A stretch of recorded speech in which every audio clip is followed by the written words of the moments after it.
Hello! Welcome everybody to the newest episode of Midweek Mix-Up, episode 41 with the four of us this week. Before we start with the introductions, we have a couple of announcements that we need to go through. First and foremost, we will be talking about Pat's charity stream on Saturday. So Pat, would you like to give them a little bit of a heads up as to what your charity stream is about, and how long you're going to be doing this for, and what the total is that you're aiming to?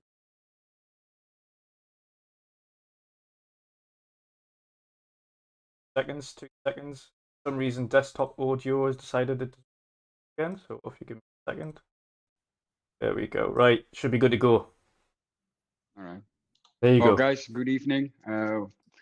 Welcome back to a new episode. As Dutch said, this weekend I am going to do a charity stream, and this charity stream has everything to do with the diabetics in the Netherlands.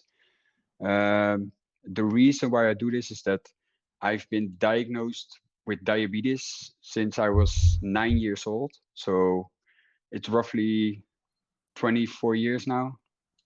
And yeah, that's one of the reasons why I do it, because I want to help the people here, and I want to make the research that they do possible. So yeah, that's basically the main reason why I do it.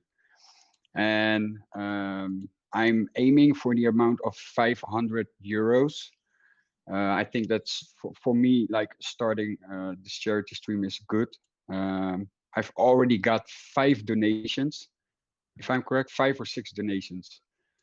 So uh, yeah, I'm super excited for it. I cannot wait to go live this weekend and do the charity stream. Um, it will be starting 1 p.m. Central Eastern time, so that's 1 p.m. In Dutch time. And yeah, in I think it's for the people in America, it's going to be early morning, around 7 or 8 a.m. But you know, you never know who's awake or who's just woke up. Yeah, Let's hope so, you know. But yeah, man, I'm super excited for it. So awesome stuff. hope to see you Awesome guys stuff. there, of course. Definitely. We will be doing essentially. So Pat will be controlling the his main stream on Twitch. So make sure if you kind of want to directly interact with Pat during his stream and drop some love there, to obviously go straight over to his Twitch channel. For those of you who aren't aware of that or just want to watch the stream or potentially even just donate from directly on this channel, we will be co-hosting on the YouTube channel as well. So there's two various ways you can kind of watch it and follow through with the charity stream there. So you can either come to this channel or go to the main Twitch channel to interact directly with Pat as he plays his games and has some fun and raises money for charity. So that'll be All right. absolutely awesome. Awesome stuff. Second announcement, of course, we will, of course, if you haven't already seen on Twitter, we have brought in another podcast and creator into the Midweek Mix-Up Collective, and that is Gamers Watch Podcast. You'll have seen we have interacted with them quite a bit over the last few weeks. They're an awesome bunch of guys, and excited to see where they're going in the future. So it is our pleasure to welcome them on board. Their podcast is absolutely awesome. If you haven't already checked it out, it is on Spotify, so you don't need to kind of have YouTube open or anything. You can just listen to it whilst you're doing the dishes or housework or whatever it is you do. It is a funny little thing. They often stray off topic, but as a Game Pass oriented podcast, extremely enjoyable to be a part of and to listen to. Can't wait to see what they've got coming up, and it's awesome to have them on board with part of the collective as well going forward. Last but not least, if you haven't already seen, this is less of an announcement and more of a something for the Series S owners. Pull up this a second. So today, the launch of the Kickstarter for the XSplit Series S screen started. That is at $219 for the screen itself, which is, to be fair, it's a pretty reasonable price for a portable screen. It only requires you to take a power plug with you anyway, because it obviously connects directly into it. It has speakers built in. It's a 1080p 60 screen. Of course, for portability is perfect. The Kickstarter has started today. We will put a link in the chat a little bit later on. They're an awesome bunch of guys. They are based in Australia though, so import costs may vary. But it's $219. Haven't got the pounds variance on that one for the British, but say that's around about 170 to 180 pounds British, excluding import tax. So you're probably looking at about £2. But awesome for portability. If you haven't already got a Series S, if you ever see them, they are extremely small. So it's perfect little starter thing. So if you haven't already, then get on that. Let's get into the introductions. So, first of all, Shomberlon, how are you doing today, brother? What have you been up to? Yeah, I'm good. I won't bore you with the work stuff. Although I did apply for a new job, so I'm waiting to hear back. Waiting to hear back from that, which would mean that I don't know. Actually, I don't know my hours, so I don't know if I'd be in a Vin situation where, depending on work, depends on podcasting. But I assume I wouldn't be. Anyway, I will talk more on that if I actually even get to interview. Jumping the gun, as I only handed it in on. The deadline was Friday. Cryptic. No, actually, it's pretty cool. I'll tell you about it. Why not? You know, go on, go for it. While I've got you all here, it's for National Trust Scotland, and it's working at the Glenfinnan Monument, which is overlooking the Glenfinnan Viaduct, which you may know from Forza Horizon 4. Yeah, that'd be awesome. That would be awesome, unless it's snowing or raining, as it does quite a lot. I was going to say that's also very different to what you currently do, which was... Yeah, it's only it depends on what I get offered, but they've got permanent places which I'd like, because just the money I get at the moment is just really not enough to really do anything. And I still plan on going to China or South Korea, depending on what I decide to do at some point. But at the moment, I need cash. And I'm bored of what I'm doing now. It was only supposed to be while I was at uni, a little side hustle. You've also got to have a bit of fun when you, some kind of fun or some kind of enjoyment with what you do at work, wise. Yeah, it's getting to that point where it's kind of like you get up and you're like, oh, right, how many have I got today? Oh, 4, brilliant. That means I get an hour off at one point. So yeah, when you get to that point where you're just not enjoying anything anymore, then it's probably best to move on. But yeah, so I'm applying for that. It'd be a nice, at least I go to a nice view every day. But game wise, I can't even think about what I've been doing. I blitzed through. I say I blitzed through. I did a big session of Zombie Army 4 with a friend of mine that I used to co-op with. I think you mentioned in the last podcast as well. You hadn't spoken to him for about 10 years or something.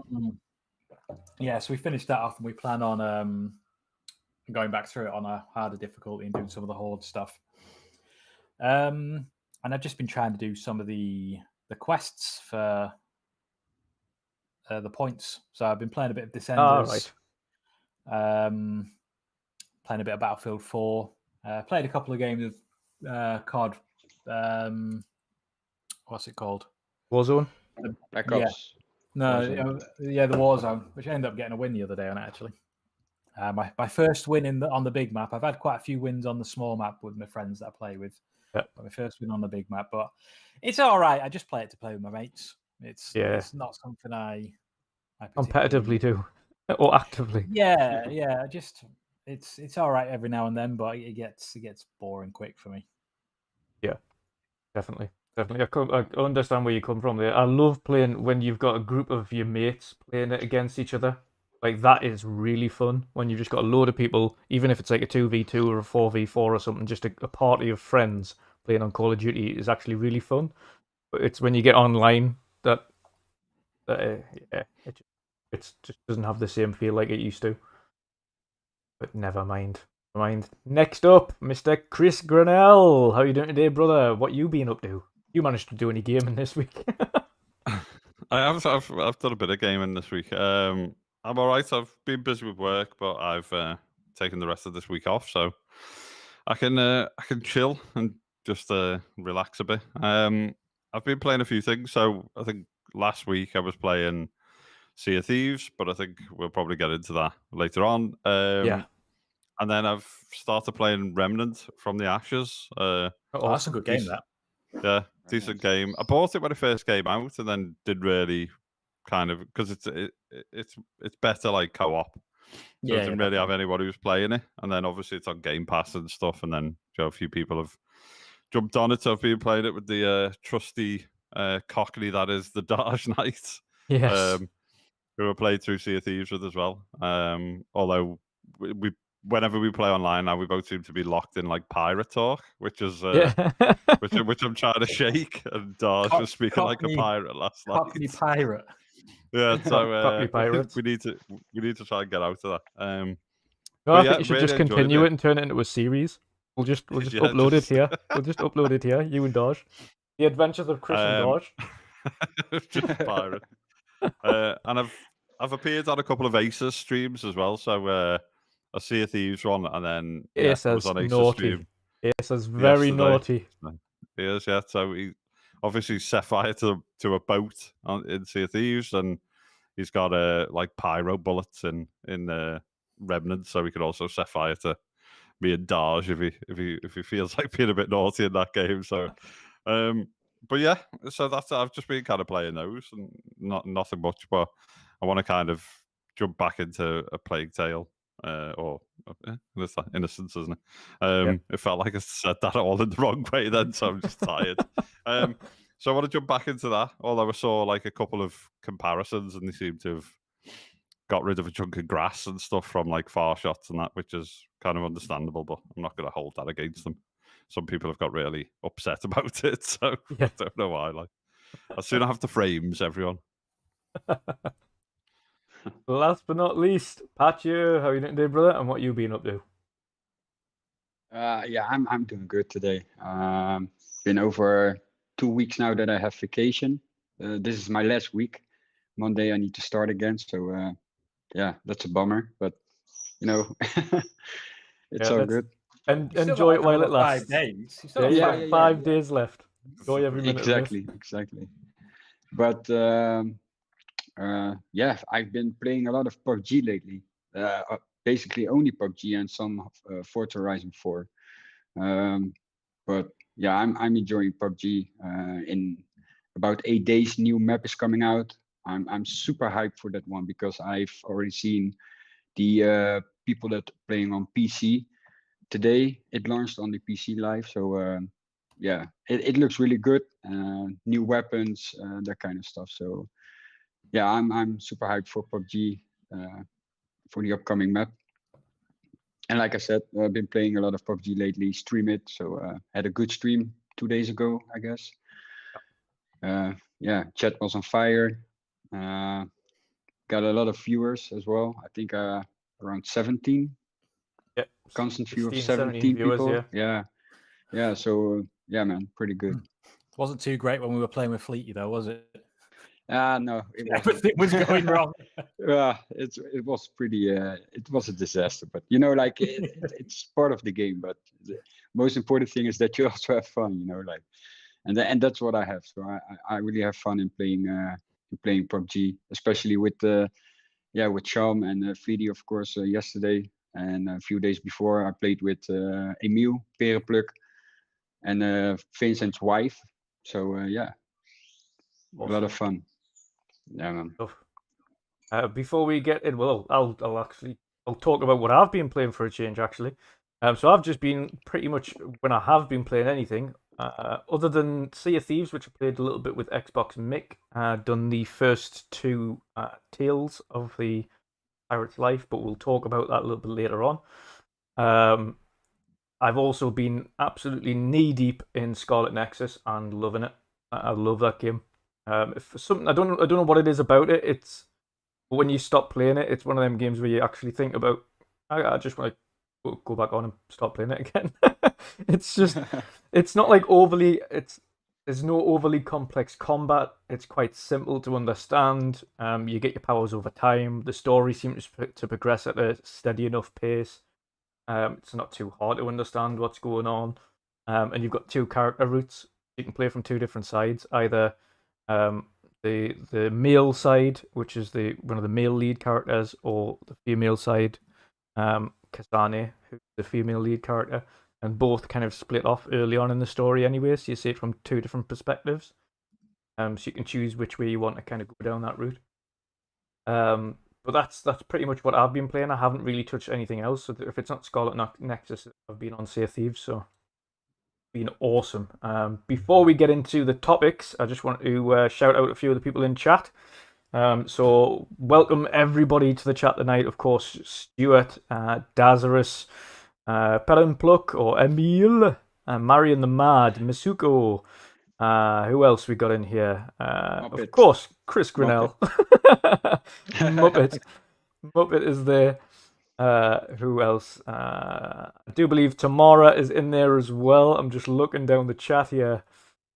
Oh yes, Reign of the Third Eye. Who else? Come on.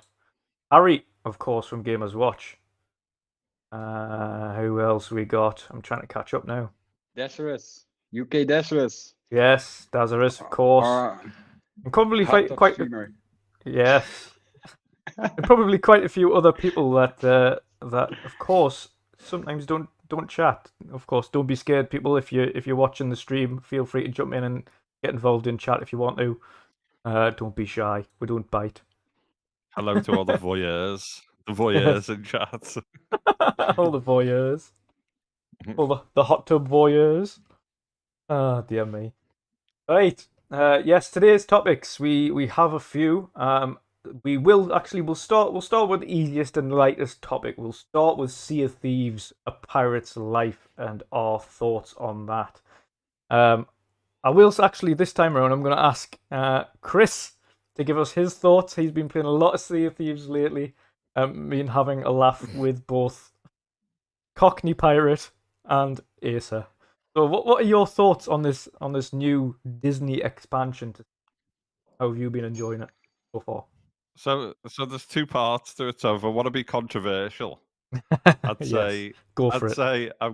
I'd say I'm gonna talk now for the next 6 hours because that's how long it takes to do fucking anything on the thing. Yeah. But it's I like the kind of I really love the subject. I like the fact that they've obviously brought in like Pirates of the Caribbean, and they've tried to kind of give it some story structure, decent structure and stuff. Obviously, it was a massive hot mess when it launched, so it got through kind of like the first tale fine. Second one was just like bust, and then obviously we had to wait for the hot fix. Then myself and Daj got kind of caught in like a weird situation in the third tale, and it almost kind of feels like, and I'm not kind of hating on Rare. I think what they've done, I do love the game. I love but it's almost like they've played through that in the kind of like perfect scenario. So you can imagine in the Rare offices they've gone, oh, let's get a sloop of like a 1 person, a 2 people, 3 people, and 4, and let's kind of play through. And let's play through a tale, then let's play through another tale, then let's play through another one. And it's all being kind of like in one successive kind of playthrough. But in real life, is you've got to kind of go off and have your tea and stuff like that, and then you've got to kind of utilize the checkpoint system. It kind of falls to pieces in a big way, in the sense that you almost, and I think I posted something on Twitter like a week or so ago, to Rare saying, it'd be a good idea to just stick like a siren statue, on each of the outposts next to Calypso, so you could kind of like, click on it and say like resume your, your tale, so to speak, Because what you have to do is you have to kind of like venture off to a place where a siren statue is. So you could be traveling for like 20 minutes to find a siren statue, to then like swim down to it just to resume your tall tale when you're utilizing like the checkpoint system. And obviously me and Daj kind of, and it could have just been late or what, but we're pretty experienced gamers, and obviously I used to strangely work in this industry, so you think I know a thing or two. But we went into like, the loading screen. They've got that kind of like forced loading screen, which is like, it's a nice way of like getting you through the kind of portal, and it's kind of setting the scene and stuff like that. Yeah. We kind of got into that, and then it like took us to an area where we thought, hang on, we shouldn't be here. We're way early in kind of one of the tales. So we went into like the menu to abort it because we thought we've like kicked off the wrong tale or something. But actually we didn't abort it. We deleted the bookmark. So we basically deleted the whole progress of like the third tale, and we had to do like a speed run of tale 3 and we did it and kind of just skipping all the dialogue, running through. We kind of done most of it before, and we did it in like 30 minutes but it was like absolutely kind of like became a chore and kind of ruined that experience. So we kind of put it down for a few days. And then we finished it off, and I'm not saying it's like a concerning sign, but when we finished like all 5 tales, we were 1.01% of people who completed it. And obviously, there's a good 15-20 million people playing, Sea of Thieves, but it just got me thinking, was that kind of, the need for the hot fix, the fact that it kind of just, glitched out on a lot of people. I had like friends and other people saying that in the second tale, there was kind of an area where I won't go into detail because I don't want to spoil it for anyone, but there's almost like an area where you progress in the story. And then there was like other players were somehow like in their instance, so they were just griefing them. I had the same thing. Thankfully, ours weren't griefing us, but we did make sure that what we needed, because you have an item that you need to get out, what we needed was on us at all times, and 2 people didn't intentionally have an item and was kind of just getting on with the puzzle. So it was, so that was kind of like bollocks after, they said they wanted, obviously when you get into kind of certain aspects of the story, then you're kind of in a world on your own. But there's a couple of tales that require you to be in the kind of open world with other people. And obviously other people can be arseholes. So they can like park the ships, they can like sink your ship, so you reset at an island and have to do it again, and they can wait for you, underwater and all kinds. Like, so I'm really interested in what they do next, and I really like the fact that they've attached Pirates of the Caribbean. I think obviously all the voice actors that they brought in and stuff have done like a really good job. As good as he is, he's never going to be Johnny Depp for Jack Sparrow, so there's a bit of a weird twang. Yeah. But I think, the actual and some of the kind of like story elements are like really good. A couple of the puzzles are just tedious as hell. And you just kind of, I think the one thing with Sea of Thieves is it doesn't always do a good enough job for like a casual gamer, in the sense where it'll go, you actually need to be doing this now. It kind of just, and I think in the open worlds and stuff, I think that's fine if you're doing treasure hunts and stuff like that. But I think like these story tales should have been like a bit more narrative driven, because there's a few areas you get in and you're just kind of like, well, what the hell am I doing here? And it took us, I mean, there was one playthrough where it was myself, Dealer, Daj, and Colt, and we had to just refer to like Google to wonder to work out what the hell we were up to, because no one had played it yet. Yeah, and it was just like, that's not like for people who don't play games. So I think Rare could kind of like have a little think of that. And we're all guilty of it. When I was developing games and stuff like that, you do user tests and stuff, and you're like, well, why the hell is that person not getting this? And then they explain it, and you're like, oh, yes. And then you realize you're like, well, actually, yeah, we have been playing it for like a year and a half, so we know what we're doing and stuff. Yeah. So So it's certainly not me kind of like having a go at Rare. I think Sea of Thieves is ace, and some of the experiences in it are amazing, and I love kind of just sailing about and that. But yeah, a couple of the elements in it were a bit tiresome, and I don't think the bugs helped, because I think it broke the experience for a lot of people, and obviously, like Darj at one point wanted to kind of leave it for a few weeks and stuff, and to be fair to him, he allowed me to kind of force us back onto it just to finish it. Yes. But I can imagine a lot of people out there who got caught up in like some of the glitches just went, I'm not playing this until, even if the hot fixes have been done, they would be like, I'm not playing this until it's properly fixed, even though like with the hot fixes it was fine. Like, but I can appreciate that, to be honest. And like I said, thankfully that there is a hot fix out today.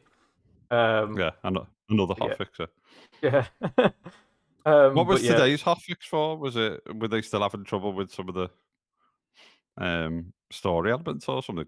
Because I know they released a hot fix like a few days after when it released, and that certainly fixed Tail 2 for us playing it. But yeah, I didn't look into the details of what the hot fix was for today, but I think like Lord Cognito and stuff were having trouble, because I think he referenced today's hot fix, so they must have been caught up with some issues, or maybe Shom knows. Or yeah, I mean on their stream anyway. I watched the Iron Lords Pirates of the Caribbean stream, which was hilarious, by the way. If you haven't already watched it, go watch them. It is very funny. But yeah, it's they just did the first act, the first tale, and then kind of just sailed around a bit. Didn't go into the second one. I don't know whether or not that was what they were kind of referring to on that instant. But yeah, I mean, overall, of course, Chris, did you manage to find, this is Xbox Mix showed me, but did you manage to find the Monkey Island teaser? No, so I have seen it. I've seen it just on like a YouTube video or whatever. Yeah. And obviously, I think there's another couple, but if I remember right, it's a bit early on, isn't it? Or yeah, it's whenever I watched it, yeah.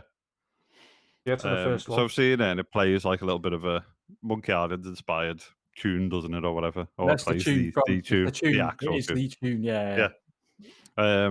Yeah. So I think if it was the first part, then that I was playing with Colton, Dealer, and Darj at that time, and we were just like running around like madmen, just farting about and kind of running through and stuff. So, but it has got a couple of nice Easter eggs in it, hasn't it? Yes. Shom, what do you make of it so far then? Oh, you've played it quite a bit. If not, I think you've finished off all 4 acts now, so you've got a kind of good understanding of it, of the pains of the initial kind of launch of it, as well as kind of the good points. So what's your thoughts on the Disney-inspired mashup with? I really liked it. I've not actually finished it yet. Because I've completely maxed out the first 3 with all the collectibles and stuff. And then I've started number 4 and then got pulled away by something. I can't remember. And I didn't go back. I plan on doing it. It's not a case of I didn't go back because I wasn't enjoying it. It's just I was waiting for other people, because it's a lot more enjoyable with people than just running through on your own. But I think I've taken 3 people through the first act before, so that bit's getting a little bit boring. Yeah, I can imagine so.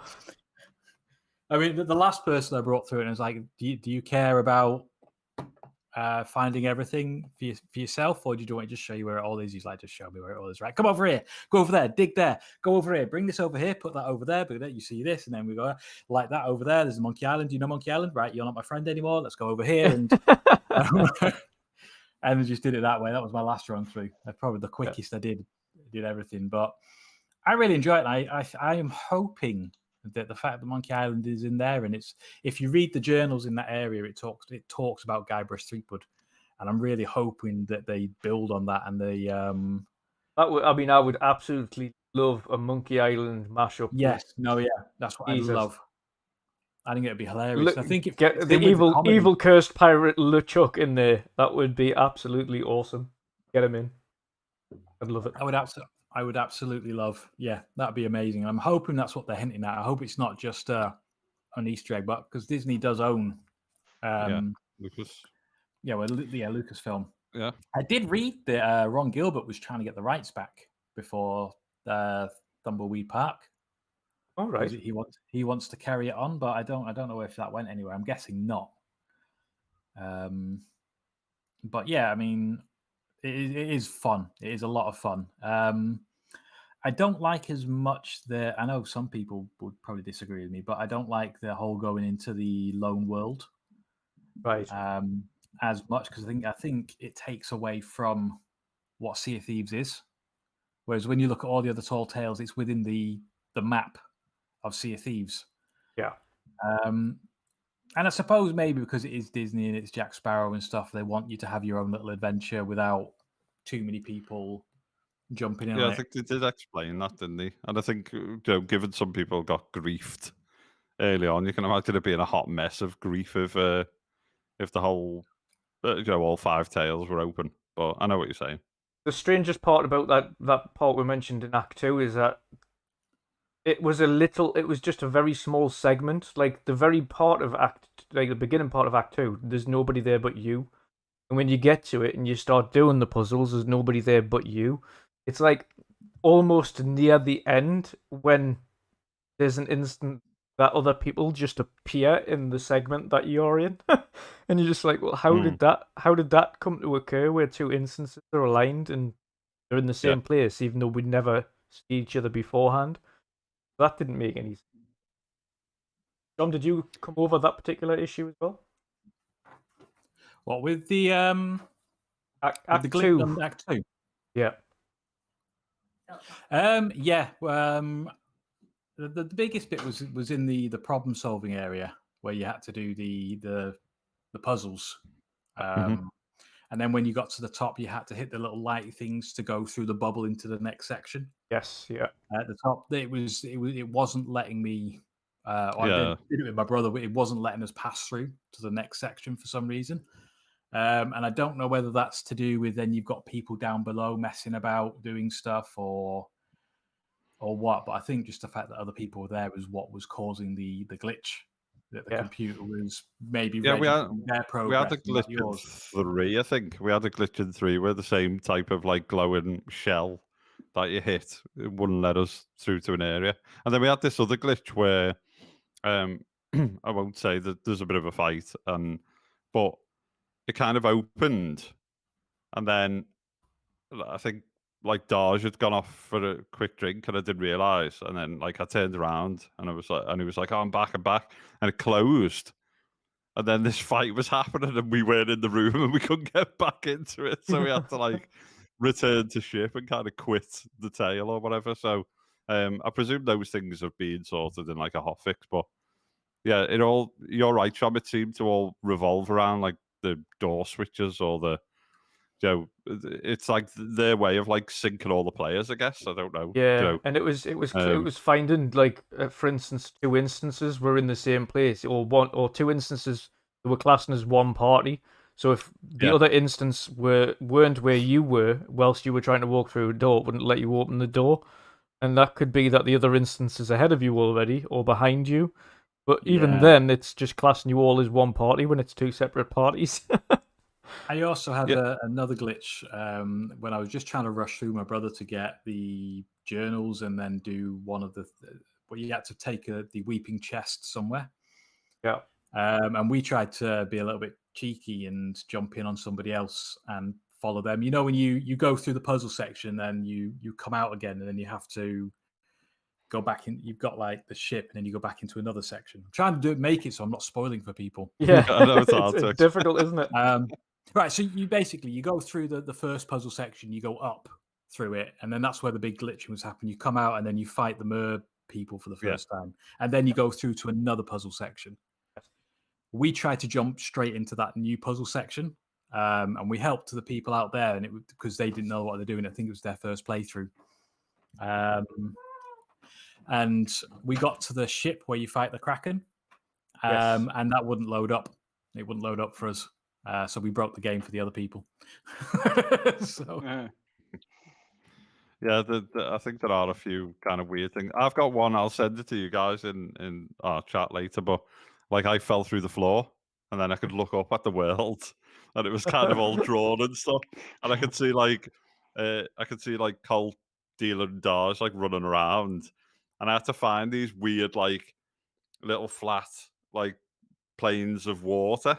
And if I got under them and started swimming, I then got sucked into like this little area of water, but then if I went outside the bounds, I just fell back out to the world back again. It was such a weird bug. But by swimming up these kind of like glitch bits of water, I eventually got high enough that I could drop out of the world and kind of like direct myself onto a rock to kill myself and get respawned back in. It was like, I've got a screenshot of it. It's like ludicrous. It was just a ridiculous That is bug. an extremely random bug. A bizarre bug. But yeah, I think Shom's right. And you, Dutch, it kind of seems to like revolve around like mixing people in like the same instances and stuff. Because there's a few times, you know, where you can obviously do the kind of visual speak in the game, where you say like "ah" or whatever it is with your little selector.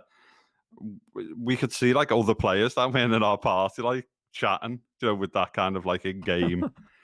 So I was Yeah. like, what the hell? Who's that? Why is someone like talking in the game? And it was kind of, yeah, it's obviously just put our two instances and then we couldn't get through like a doorway and stuff. So I think it was just in like a meltdown, wasn't it? Weird. Definitely. You've had a chance to play it a little bit. What did you make of it then? Oh, first experience. To be honest, I only played the first Tall Tale. Yes. Completed that, I think, with Perf, Emil. And before that, I jumped into Shom's game. I don't know which one he was playing, but Tall Tale 3. 3 was that, yeah. But you know, like playing the first Tall Tale, and it is also my first that I ever played because I know there are some more. But the way they set it up, the things that you see and that kind of stuff, it's yeah, I was blown away. I think I did a Tall Tale also on the stream. So yeah, it looks so good. It really does. They did an amazing job. Didn't get any bugs or stuff like you guys had. So yeah, I hope in the future when I'm gonna play the Tall Tales, I don't have it. But for First what I Tale know was now, bug free, I and, think so. It's everything yeah, else after that. that was good. I had no problems at all. It was like you guys said, the second one. I didn't play it yet, so let's hope when I jump into that I don't have it. But Yeah. yeah, who knows? But What? for my first impression, for now I'll say it's 9 out of 10 for sure. What are people's impressions on the barrenness of it? In the lack of things there's in the like- world other than the puzzles. Yeah, because I heard obviously you've got the detractors, shall we call them, and they're just basically slagging it off, saying that there's nothing to do in it, there's no one to talk to, it's pretty barren, it's a pointless waste of time to play. Oh, I think to be fair, that's detracting from the whole point of it, which is to follow a storyline. yeah. That is it. You follow the storyline and solve the puzzles and get to the end. Like some people think that every game needs to be full of pointless random bloatware that you need to do. I mean, at the end of the day, Sea of Thieves is a family game. Like, it's not just for me, you, and the hardcore players to go in and go, "Oh, we love Disney. Let's play this." And there needs to be For me, millions of things.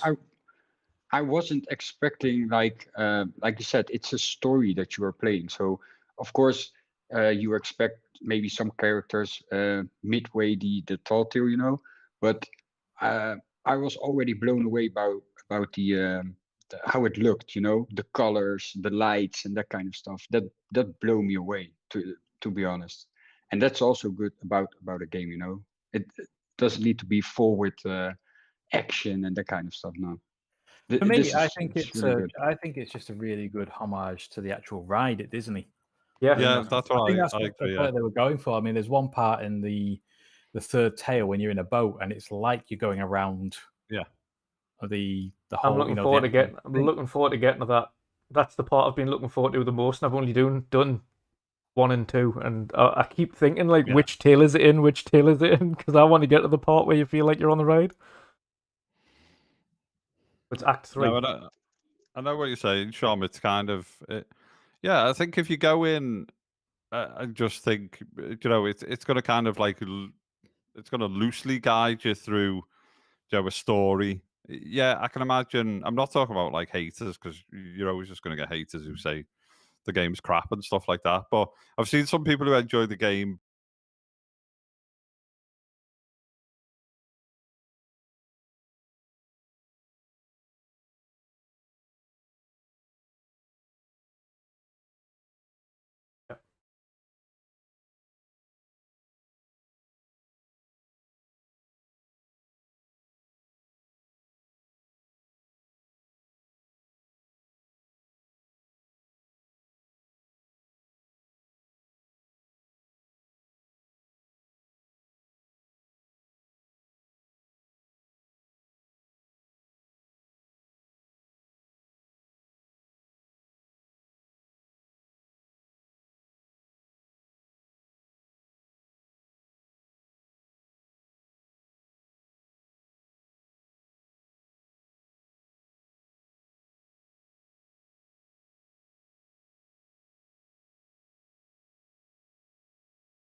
Oh, lost audio there for some reason.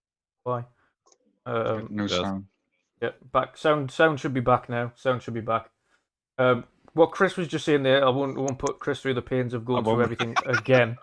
What he was just saying there is that it's really open to possibilities and the licenses. Of course, they could do things with quite a few other people, such as Monkey Island, other than just Sea of Thieves. But the story, it is story based, and of course, the more open part of Sea of Thieves, as it stands, is a much bigger place, full of things to find and dig up and loot and treasure and things like that. The purpose of the Sea of Thieves expansion was to follow a story, was to take you on this tale, and kind of essentially show off Pirates of the Caribbean mixed with the Sea of Thieves world in a story format, as opposed to like go and find loads of loot. Because it was more of an adventure than a loot fest. I think that's kind of where it is. I don't think. I mean, Chris, do you think it requires you to kind of dig up loads of loot and things like that, or have loads of unambiguous extras that don't need to be there? No, definitely not for that tail. I think you can do that in the normal game. You know, there's a few little like quirky things where I think, and it may be fixed, but like me and Daj kicked off like a tall tale, but then we were like, well, while we travel on the tall tale, we'll do a couple of, you know, island hops. So then we you know, we almost kind of like launched, you know, or we tried to launch like a treasure thing, or we did some. I can't remember if it was like the other way around or what. But it basically told us to like pick up, or we did the tall tale, cancelled it, and said, actually, let's get some loot and then kick it off on the next outpost. And the outpost we were on, it said like collect these goods and deliver them to this one. But we couldn't pick any goods up. It was almost as if like the tall tale had not cancelled, even though it kicked off like the, you know, like a treasure hunt or a merchant mission. Right. So we were just stuck. We had to like cancel the merchant mission and then just kick off the tall tale again. So I think there's a few like weird little instances in the world. But in terms of like, you know, pirate life, no, I don't think. You know, because obviously you can play it that way because Shom's done all the kind of secrets and stuff like that. So I think there are a few like collectibles, or go dig this or dig that, and I'll probably jump into a game with Shom just to speed run and collect the collectibles or whatever. Because obviously we weren't playing it that way. We were just playing it kind of like follow the story, go to the next bit, do this, do that. So I think there are a couple of different ways to play it, but I think it would have been like a pain in the arse if it was kind of like, travel to this island all the way across the world Yeah. of Sea of Thieves to do something and then come all the way back to this to go to the next. I think it was a very kind of, if you're into kind of Pirates of the Caribbean, play it. If your kids are into it and you're a family, play with your family and stuff. And you've got to think about like the different ages, how you keep everyone kind of, glued into the story or whatever. So I think for the first pass of like a licensed content, I think they've done well with it. Yeah, done very well, very well. Tom, since seeing as you brought up that particular point that the fanboys have clearly been mentioning, what do you think of it? What's your take on it then? Their particular take, and what do you think? Does it require kind of filler to go besides what is it? Your attempt at telling a story, or what do you think? No, I think it's fine as it is. I think it's a good attempt at a first step towards having other franchises in. Whether they go down Pirates of the Caribbean again, I'd quite like it. Whether they use more characters such as, is it William and Elizabeth? Yes, yeah. Will Turner. Yeah. So whether they explore a bit more of Will Turner's story post number 3. Yes. I think that'd be quite good to see where they go from there. And I think there's a lot of room. I mean, the Pirates of the Caribbean doesn't always necessarily have to be Jack Sparrow in terms of an offshoot. I think it's the films. I think that's what people go to see. But I think as an offshoot, I don't think it really needs to have Jack Sparrow in it all the time. I think they can create their own stories within the Pirates of the Caribbean universe. But yeah, I think maybe, I don't know. I think what they tried to set out to do, I think it's good. I don't think there needs to be 30 different people giving missions within the story. I think going through the portal and having your own thing was a little bit disjointing sometimes. Yeah. It was a bit long as well, wasn't it? Yeah, they were a little bit long. Yeah, some of them. It was like there was a couple of nods to. I won't spoil it too much, but there's a couple of nods to Goonies as well. I'd love them to do like a Goonies spin-off. Yes, that'd be amazing. Imagine playing as like Sloth or whatever. Hey, you guys jumping off his ship and stuff. But it was so there's a couple of nods to that, and I don't know whether they probably do in some roundabout way, but do Disney own the Goonies rights, or the film company behind the Goonies, or what? So, or was it were Rare just kind of fans of the film and they just put some little Easter eggs in? I don't know. I'm not sure. Unless is it part of Star or Fox or something, or if it's part of. I'm not sure. I'd have to look into it. Yeah, if it's part of their back catalogue, then no doubt they own that then. But yeah, I mean, personally, to me, I don't think it needs anything else. Of course, it would be nice to get kind of a little. I don't know. None of it. Have you completely finished it now, Chris, or not? Or you done I've all done all 4? 5. Yeah, I've done all 5. That's what I'm saying. So when I completed all 5, I got achievements, and 1.01% of people had completed a Pirate's Tale. Yeah, sounds about right. I think a lot of people. I was going to say though, I think a lot of people, especially initially, might have just been like, Act 2's just like been buggy as hell. I'm going to wait till the patch. Yeah, but that's what I'm thinking. That's why I kind of said earlier, it wasn't me kind of hating or giving fuel to the small corner of Twitter that'll probably jump on me words going, "Oh, Chris hates Rare now," or this, that, the other, or no one's playing it. If you think how many active users Sea of Thieves has got, it's still ridiculous. It's still like 1 million plus people or whatever who will have done it or close to. But I think given the amount of PR and stuff it's had, you would probably imagine that percentage to be higher. But I think it's purely just people saying, right, let's just wait for a couple of hotfixes and then jump back into it. I think that's all it'll be. Yeah. And it'd be interesting when Shom does his Tale 5, what the percentage is again, when he sees it. Or I'll jump into the achievements and just have a look what it is if it updates in that regard. But Should be. I'm looking forward to getting through it, to be honest. But again, it takes a bit of time. I didn't realize just how long Act 2 was, but Act 2 by itself was like an hour and a half, 2 hours or something. I was like, okay. No, it's not that long. What? Not quite Yeah, that long, but 3. I think 3's Three is the 3 longer. is long. There's a lot of filler bit in it, and it's just like, Yeah. oh, come on. The number 2, And, I could get you through in about 40 minutes. 5's quite long as well. So a couple, yeah. There's, I think anything in Sea of Thieves is long. You know, I always go back to like, I always go back to a story when we were playing Sea of Thieves, and there was like 4 of us, and I don't know if anyone remembers, but there's like a captain called Briggsy, Briggsy or Bigsy or something like that, and we went to this kind of island and we were like fighting, and there was like a couple of us on the ship firing cannonballs at good old Briggsy, and then people were on the island fighting it, and it was like, 10 minutes turned into like 20, and we were like, oh, this is a bit of a long fight. Then 20 turned into 40, then 40 became like an hour and a half, and we were like, what the hell's going on with this? And then like an hour and a half, it turned into like 2, and then 2.5, and by this time it got to like 2 o'clock in the morning, and then it's like, well, we can't give up now but we were like, why the hell is this taking so long? And then I think we got to about like 3:30, and then like I was living with my girlfriend at the time.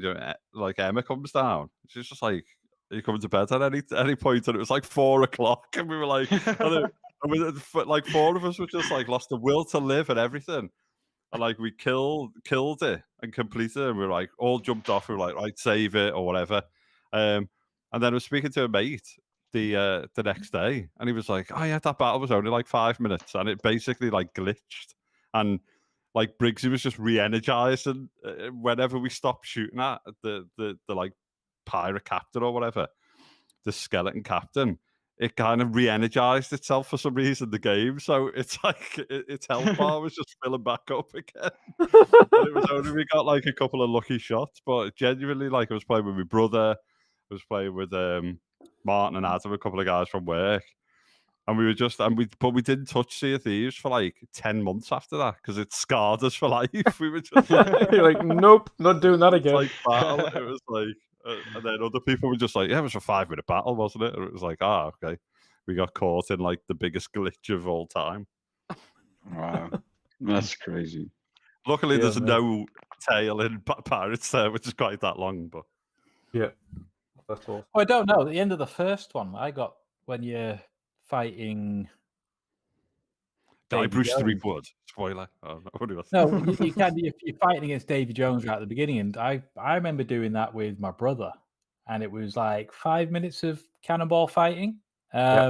And then I did it with my friend that I ran through quickly, and that was about 20-25 minutes. Yeah, I think it can be a bit glitchy. Obviously I don't know the game well enough, but is it the like 4 kind of spirit lords or whatever? There's like the like fiery, you get like a fiery pirate head. This is just the normal Sea of Thieves game. So you get like a fiery pirate head in the sky, and you go over it, and there's like this pirate lord on a beach or whatever. Yes, yeah. Me and Dodge tried that fight a couple of times, and that went on for like 30 minutes, and then we got killed. And it was like, how long is that going to take? So I think there's The a pirate couple lords of... the pirate lords are very hard to kill, though. They're not quick by any means. Yeah, so we were firing like cannonballs and stuff, but then he did this, I can't remember his name, but he starts lobbing these fireballs, and they just land on your ship, even though the ship was miles away from the island, and then just set fire to the ship and stuff. So I guess, like Sean's saying, there are some kind of boss battles which are like certainly this Briggsy thing wasn't supposed to be like 4 hours or something, that's for sure. But yeah, there are some. Everything is quite long in the game, isn't it? You can't just sit down like half an hour before tea and go, "Oh, let's do a bit of island hopping." You've got to kind of plan a full night, haven't you? Oh, 100%. Yeah, Sea of Thieves isn't one you can just jump on for 5 minutes. There is absolutely no way. No, even the smallest of, all right, we'll just go and do a little bit of gold hoarders is like 3 hours. you can't. There is no small amount of playtime on Sea of Thieves at all. It's either all or nothing. You're either dedicating your night to Sea of Thieves or you're not. There's no in between. But no, I think overall it's a very positive start for a collaboration with Disney. I'm looking forward to seeing kind of a little bit more of how they've intertwined the movie. Well, sorry, the Disney ride. That's jumped out a second there. How they've intertwined the Disney ride into that as well. But yeah, should be good. Should be good. We're gonna go into. Let's see what that might have. Be right back. Okay. Yes. What's happening here, Pat? I pressed the wrong the wrong button. Oh, sorry. wrong button. No, I'll be right back. Wait. But going on from Sea of Thieves, we will talk about a far different topic, and that is the news from Jeff Grubb. The rumor / news that Xbox and Hideo Kojima have signed a letter of intent to work together on a new project. So much so, apparently, that they're just ironing it out and getting everything kind of ready for what he needs to create his game at this point. They're expecting that to be essentially finalized soon. On that note, Hideo Kojima is a very English people understand this reference. Maybe he's not the US, but he's a very Marmite character. You either love his games or you hate them. There is no real in between. You're either a fan of his work or you don't like it at all. But he's certainly someone that you want on board because he does bring in a lot of, especially in the Japanese market. Definitely brings on a lot of fanfare. He's got some die-hard fans that love his work. First of all, I'm going to go to Shom on this one. Shom, what do you make of the rumor? Because it is still that as at the moment, regardless of who's telling it. That Hideo Kojima and Xbox have essentially signed on to work with each other on this exclusive title for Xbox. Meh. I'm not a big Kojima fan. I see why people like him, and I recognize he's a big person within the industry. But for me, his games just never really resonated with me, apart from Metal Gear 1 on the PlayStation. I always just found after that is like his stories are convoluted and really confusing and whatnot, and I've never really took to them. Doesn't quite know. He basically doesn't quite know where to go with them. Yeah, I mean, I've heard other people say, and I've thought before, it's more like he wants to be a film director than an actual game creator. But having said that, if it was producing a horror game, I'd be more interested. I wouldn't be kind of like, oh yeah, but I'd be definitely more interested in it. But again, if it's coming to Game Pass, I'm definitely give it a go. But if it's not, I'm not all that bothered unless everybody else is saying no, you need to play this. Well, I think it's a certainty at this point. If anybody's working with Xbox on any kind of exclusive content, it will be in Game Pass. So, with that in note, and I think part of it as well was that his idea was very cloud based, and it was the reason to work with Microsoft to him very much on the understanding that Xbox / Microsoft have the infrastructure there to kind of fulfill what he wanted to get out of the game that he was planning. I don't know what that could entail if it's a very much cloud-based game, or what he needs cloud for. That seems like a very kind of open to interpretation quotation. Well, I mean, Chris, on your aspect, what do you think the whole requires cloud for his project could mean or could interpret? I think it could be a couple of things, really, couldn't it? Because, like, I'm with Shom, just for some background. It's like, I like his early stuff. I didn't bother with Death Stranding, but what I did do is kind of watch someone play it on YouTube, because I kind of enjoyed like the cutscenes and the story. So I think I've said it before, Joe. I'd go and watch one of his films. That's for sure. I think he's a brilliant kind of Storyteller. has a brilliant imagination and his kind of stories and stuff. I wonder whether the whole cloud stuff is either going to try and do something on like a huge scale, and it wouldn't surprise me if he wanted to do something on almost like a flight sim scale. So can he use petabytes of data?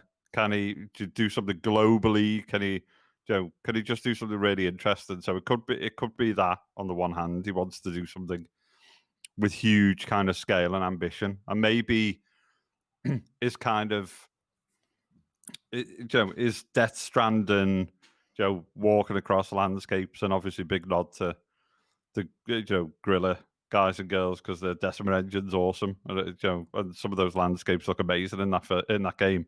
So maybe that's give him a taste of doing something on like a super large scale. Or the other side I'm leaning towards is, does he want to do something with like connected devices? So will you kind of playing on a console, but something happens on your phone?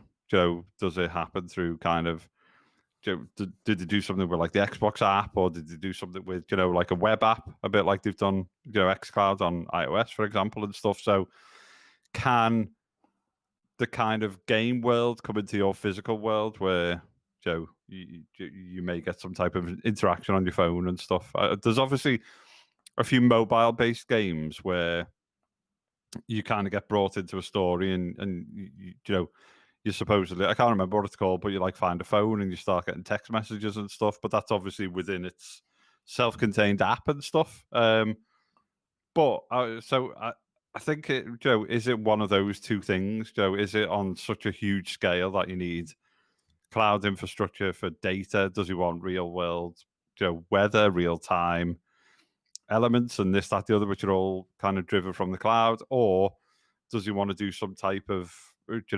multi-device kind of game where you're playing it on one piece of hardware, but it interacts with mobile or something like that, or a combination of the two? Or like on Metal Gear where the phone rings, but instead of a phone ringing on screen where it's like snake, Yeah, your actual phone rings.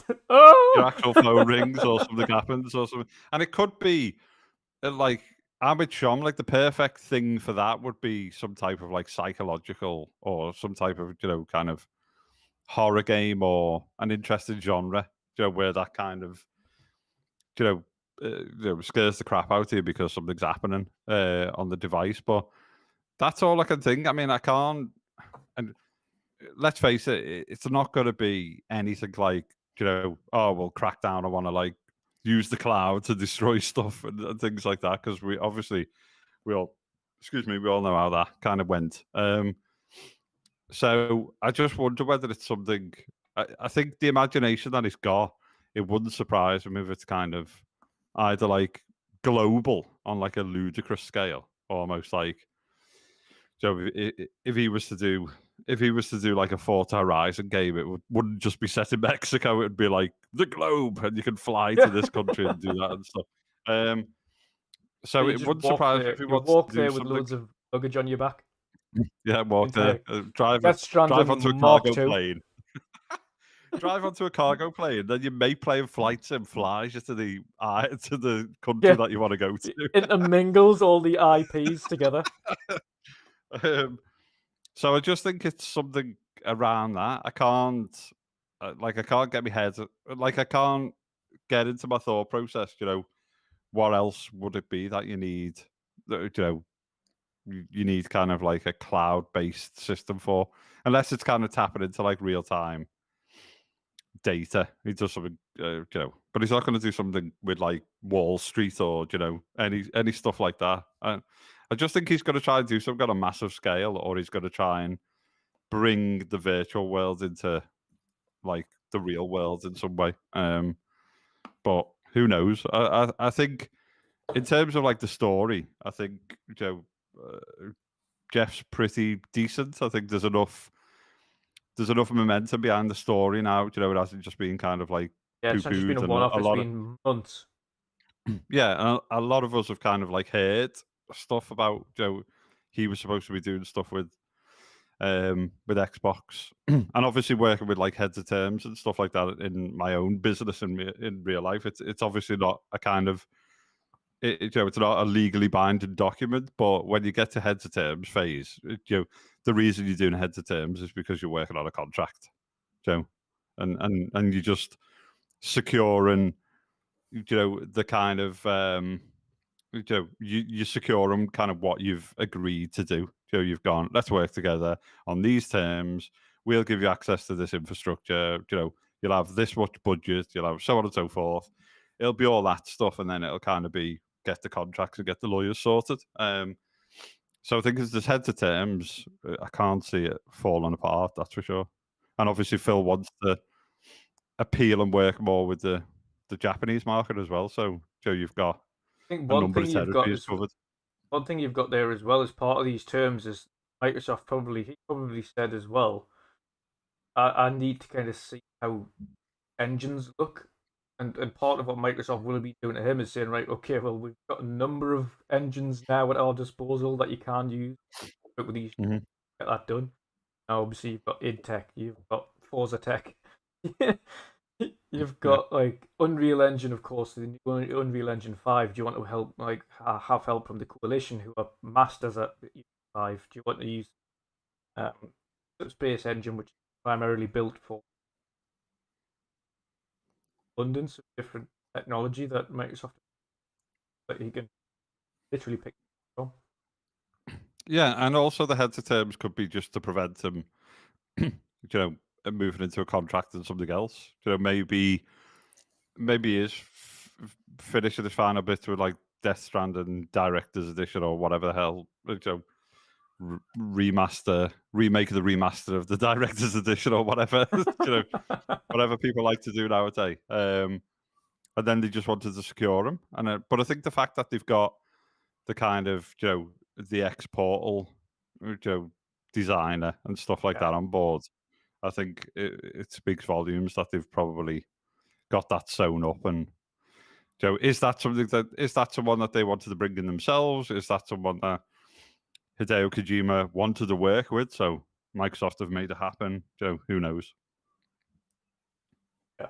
So that's it's again, they've made it happen, or at least fingers crossed they've made it happen.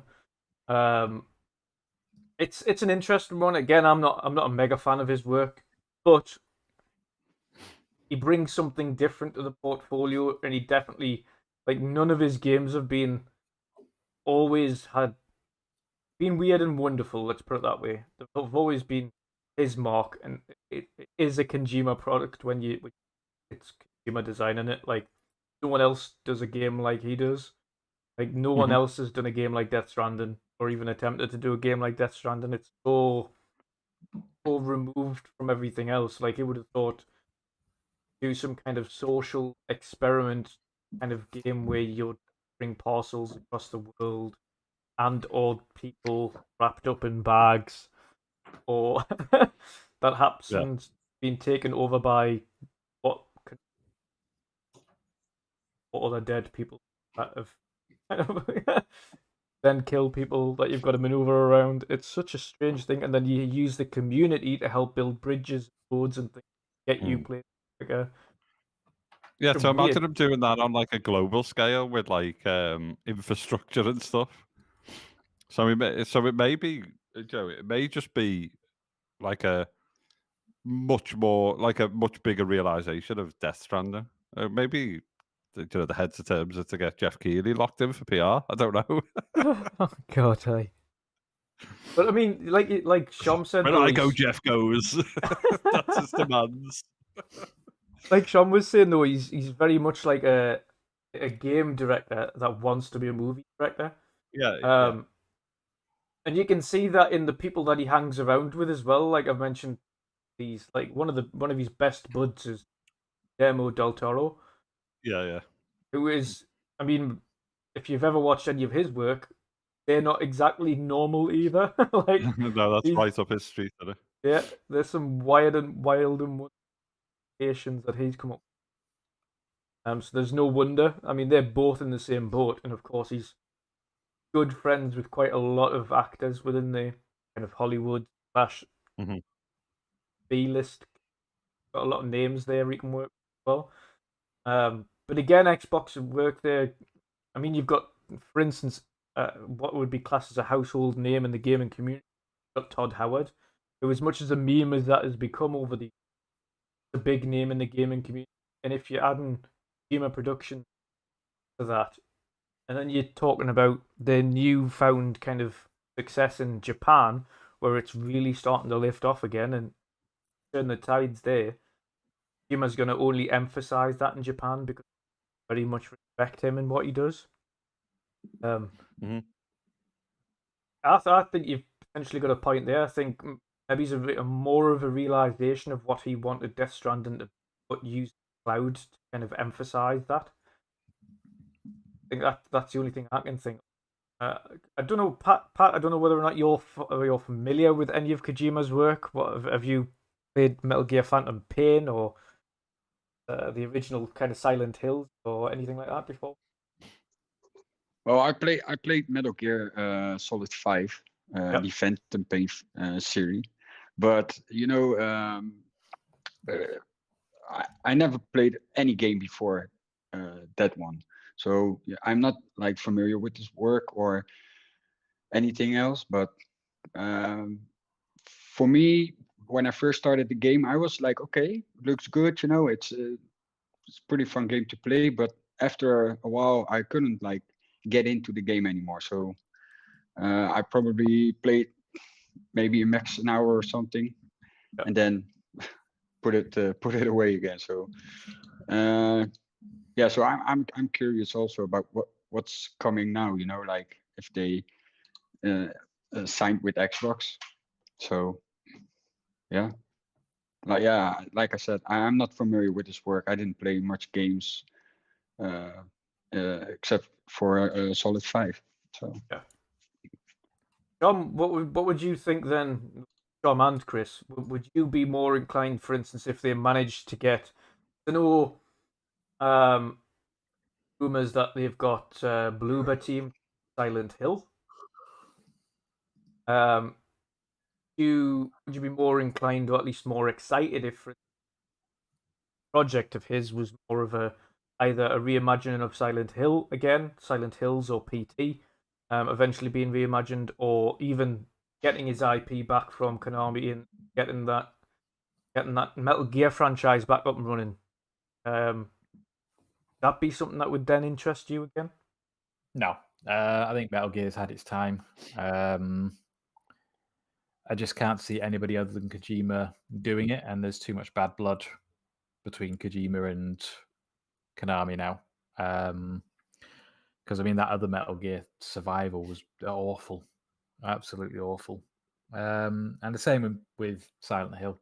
I know a lot of the fanboys are going on about, they were getting all excited at the potential of Kojima Silent Hill for PlayStation. It's just like, it's not going to happen. I really can't see that happening. With the way they treated him and the way he left. Yeah, it's. Mm-hmm.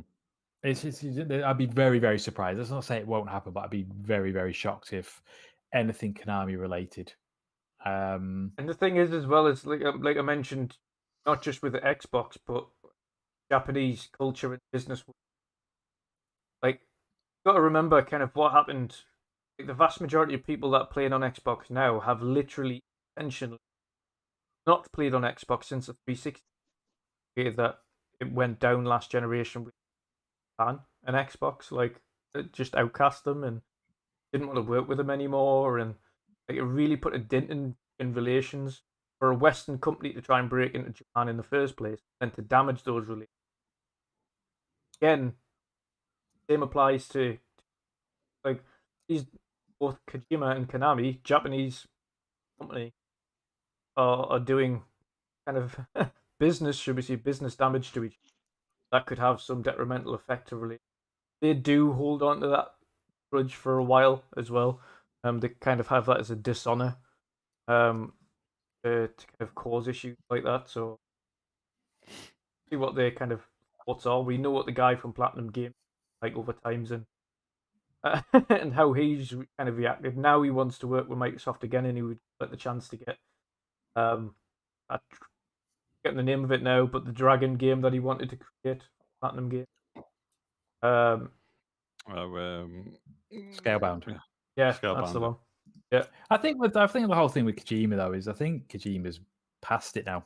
I think he's better off just making his whatever he wants. I mean, he could still make PT.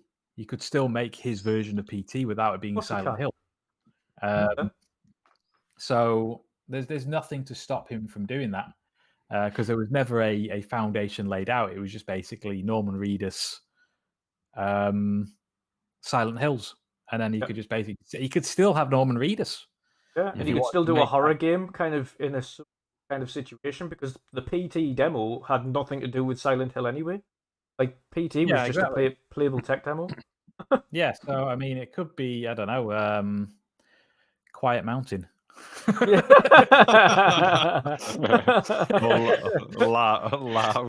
Loud field. Yeah.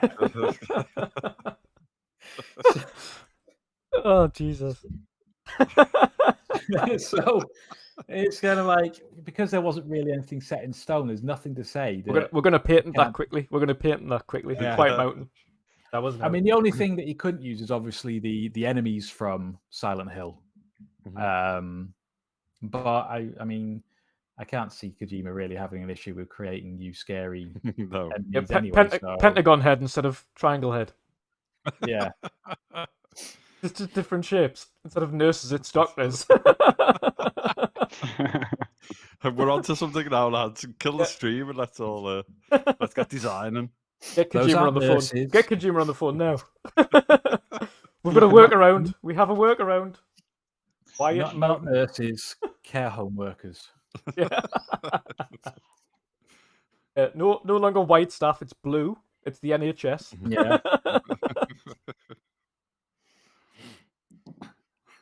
So I mean, he's full of his own ideas, so he doesn't need Konami IP to make a good game. He's got a huge, vast imagination to delve into, and again, like you've said, and always enough people as well to have ideas come to life. And he has. This is the thing as well. He's got to the point, and whether or not we like his work or not, he's got to the point now where he commands a big name. Wants to work with, of course, outside of Konami, but he can he can choose who he wants to work with, and if he is indeed choosing to work with Xbox on this one, that's because there is something there that Xbox are providing him that other platforms cannot, and that's not just sales, because I don't think he's obviously if you come to Xbox, it's yes, the sale going to get sales. Compared to a competitor on a console base, you're probably going to get less sales on a console base, but you're certainly going to get more eyes on. But you're also going to get multiple platforms. You're going to get the cloud gaming. You're going to get PC day and date as well. Yeah, PC, cloud, and console itself, all day and date. So you've got more eyes on your project, more eyes on your work, more people talking about your game. And again, for someone like him, he loves the voice and the talk being about his work. Big creators like that are very egotistical, and that's not saying it's a bad thing in his case, because big actors, big creators, big designers, they've all got egos that need fed, and the more you feed them, the better they feel about themselves, and the more people looking at their work and talking about their work, that's where they want to be. They want as many eyes on what they're doing as possible. And I think Microsoft now have the ability provide that, other than just in one limited console case. Going to have his work looked at by, like you mentioned, 3 separate platforms that are worldwide. A big opportunity for him as well, let alone just Microsoft. Following on from one cloud story into another, Xbox Cloud Streaming has now went into essentially its final form. They have finished upgrading the servers from Xbox One S server blades, Xbox Series X server blades, and it is now rolled out on PC, Mac, and Android across the board. So anybody can play it. Has anybody here had the opportunity to play it since the upgrade has completed? And what are your thoughts on it? Tom, first of all, have you had a chance to test it out since that upgrade was complete? Not really, just because reception up here isn't great. So it wouldn't really do much for me. I mean, I have trouble sometimes just chatting on the phone. I get botting and cutting out. So it's I need to wait until I go Glasgow to try it out properly. Yeah, have you tried it on your PC? Not really. No. On the browser, yeah. Try it on the browser, because I found, and this was even just at kind of at my office space as well. I tried it on there. The web browser version of XCloud is absolutely tremendous. That works so much better than mobile. So much better. It is really good. That's just xbox.com/play, I think. Yeah, definitely give that a shot.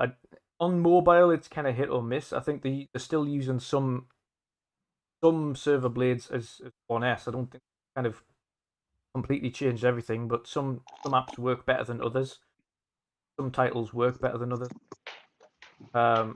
Chris, have you had an opportunity to play on XCloud more recently? So I was trying it the other day. So I had a little game of Wreckfest, which was pretty good. I was basically trying the touch controls. I don't think it was on the Series X blades, because I'm pretty sure I couldn't tweak anything on the like the 60 settings or anything. Forza Horizon 4 was a bit weird. I was getting like network errors, even though I've got like a 1 gig connection, and I was getting like 900 megasecond and stuff on my iPhone. So I don't know whether there's still a couple of bugs through Safari or whatnot. And to be fair, just for complete transparency, I'm running like beta software on my iPhone, because obviously we dev stuff on the iPhone. So it could be just like a weird version of Safari and stuff. I haven't tried much on my Mac, but I was just doing that in the background while you were talking to Shom. So I'm gonna have to go live whilst we're on Just to see what it's about, how it works. Podcast, just to see how well it works on the Mac or whatnot. But I have had some good experiences on my iPhone. But as I say, it's been around me trying games that have got touch support, just to see what the touch support's like, and it's actually really nicely implemented. So I think it's like an alternative, that comes free with your subscription, and you might be out and about, or you want a bit of game time. I'm all for kind of XCloud and stuff like that. I know it's only going to get better and better. Pat, have you had an opportunity to play on XCloud since upgrade I think last week? No. The last time I played on XCloud, it's a few months ago, I guess. But I'll definitely gonna take a look at how the update is, because like Chris also said, I played some Forza Horizon 4, and it was I don't know, it was lagging, and my screen was like, I don't know, it was struggling, So but let's see how it goes. My internet connection here is pretty good, so should be having no problems, I guess. But I'll definitely gonna try to take a look tonight or maybe tomorrow on the on my mobile phone. So yeah. But my experience first was pretty bad, even with the 5 gigahertz connection. Yeah. I've got to agree with that as well. Like initially, especially before the update, some games were pretty unplayable. And I think it is also on a case by case basis as well. I don't know what it is that servers or how the infrastructure works with certain games. There are some games that stream a lot better than other games do. Forza has been a sticking point as well. I've played some Forza Horizon on cloud, and it works okay. And other times it's laggy and jarring. The button controls are just too delayed to real what you're doing. But I don't know. There's some work to be done there. But from my point of view, anyway, is I think if they implement, especially this is the best thing about it as well, is they're going to try and drag everybody through to next generation use cloud. Know that they're going to be implementing cloud onto previous consoles using Edge browser, the new Edge browser, on the OG Xbox One, the One S, and the One X, so that nobody misses out on next generation. Of course, Phil Spencer himself is quoted, of course, on that IGN podcast as saying, "Listen, it's never going to be the best place to play these. Of course, the best place to play games is natively on a Series X." Of course, you didn't see the PC side, but let's be honest.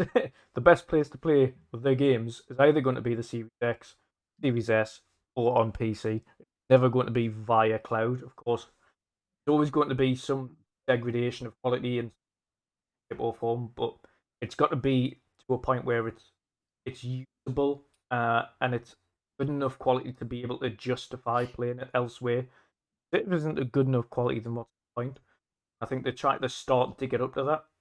Now, I think they're pulling people into the next generation by putting XCloud on previous gen console. Brilliant. This idea, especially to make sure people stay on Game Pass. Because at the end of the day, Game Pass is the model they want to do. They don't care where you play now, whether that is your previous, whether that is the next gen console, on your mobile, on your PC, on your desktop, wherever it is, as long as you're playing their games and paying towards that service, buying those games on that service, be able to pay them regardless. It makes a difference to them. What do you think of the implementation, Shom, of kind of putting that on previous gen consoles, and essentially allowing people to play next gen games, although not natively, but allowing people to play?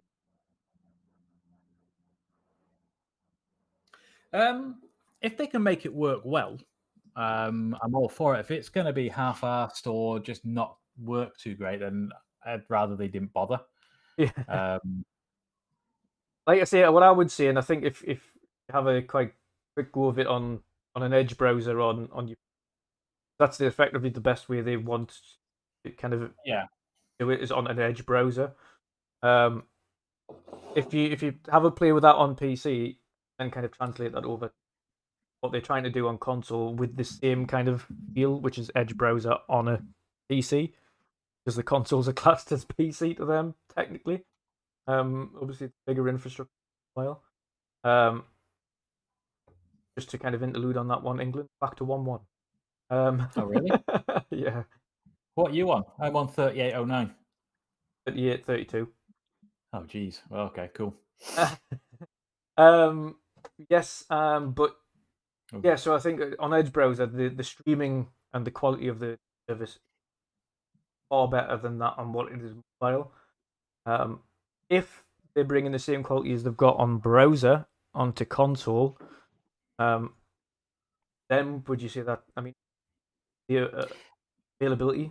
The concept behind that. Yeah. I mean, I think the concept's great. And again, it's never going to be better than native, and they've said that, so there's no point in people trying to make out that, oh well, there's no point in it, because it's a way of bringing your flight sims to OG Xboxes. I'm guessing that, are they going as far back as 360? I don't know. I think that they asked about that, and he was like, he wasn't saying yes, he wasn't saying no, but I think he sees it as more of an issue. 360. I don't think the web browsing abilities on it are all that It wasn't great, was it? Oh. Yeah. So I don't think. For me, go back to the OG Xbox. Yeah, all the way back. Yeah. Well, then those people bitching about wanting the blades back can finally have them. True. Yeah. But I mean, with the cloud and stuff, I'm quite looking forward to, and I hope they do implement it, is when you buy a game that you can stream the game from the cloud while it's downloading in the background. Yeah. That that is one of the perfect uses for XCloud. It's essentially play before you download. Perfect. Or you could stream a demo. Yeah. Exactly. I mean, that's with XCloud. It's even better because, of course, if you don't demo, you can just the actual full game. So there's no kind of just test it out for an hour or so and say, yeah, I'll download this and get the better version of it. So I can actually play it natively and it looks better and it's crisper and because it's of course streaming on XCloud, whether it be on browser or on your phone or anything like that, it's capped at maximum, and even though on Series X server blades, you can go up to frames. Of course, that might be limited by your internet, on whether or not that's true correctly, etc. But premise, I think, behind Leave No Man Behind in that respect is great. Again, put the disclaimer on there. It's never going to be the best way to play, but it is giving people options to at least try these next gen experiences out, although not natively. Give them what to expect when they do Xbox, or eventually get that new console. Chris, what's your thoughts on? No, I think that type of implementation is the way to go. And I think that XCloud's only going to get better and better as infrastructure improves. I, like many other people, will always be like a hardware adopter. But I think there are situations where there's no real negative to if you've got one console and someone wants to play something, or I think there's certain type of games that work really well on kind of XCloud services. Slower paced stuff and that, where you're not having to rely on kind of fast paced reactions and things. Yeah, JRPGs, Work really turn-based nice. RPG. Yeah. So I think it's all part of the service, isn't it? And I think it's the way to go. I think there's lots of applications for it, and I think that one application of getting older hardware to play kind of some of the newer products and stuff like that is a decent way to go.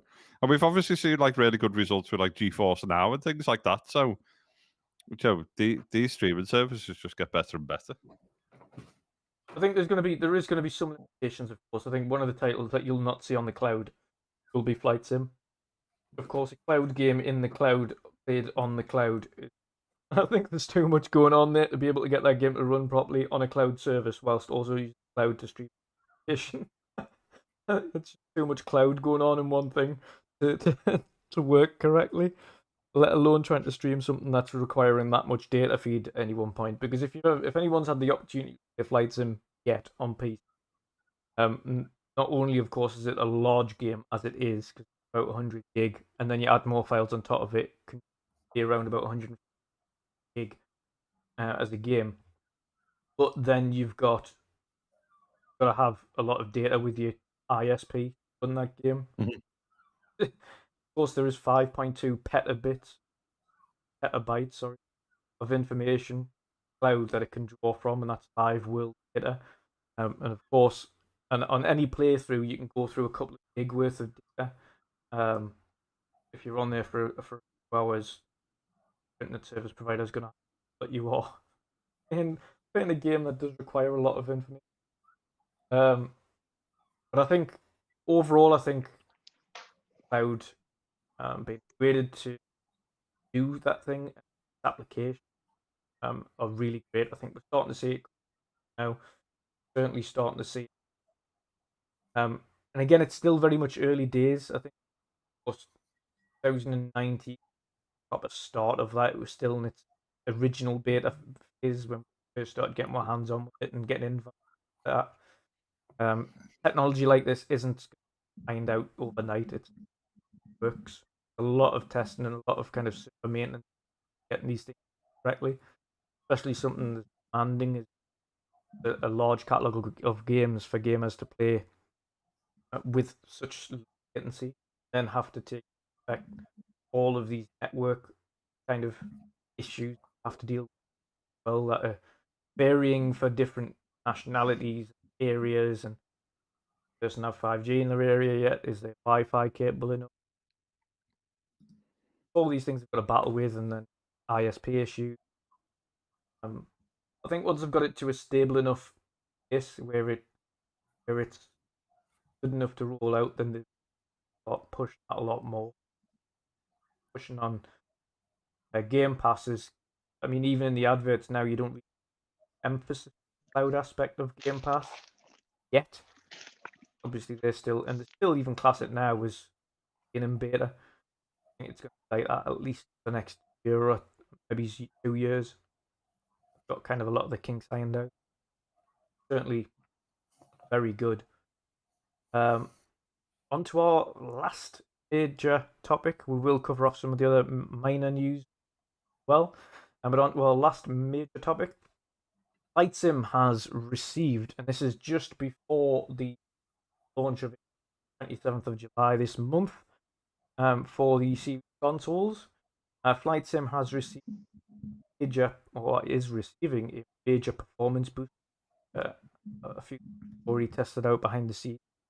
And on PC, for instance, example, those with a NVIDIA 2080 Super, who were putting just under 25 to 30 on Ultra 4K, are now getting anywhere between 55 and 60 frames on Ultra 4K, due to this performance upgrade. So that's a 50, well, that's nigh on 100% performance boost, for that via this patch, and that falls directly in line when it launches that particular patch with Flight Sim on console.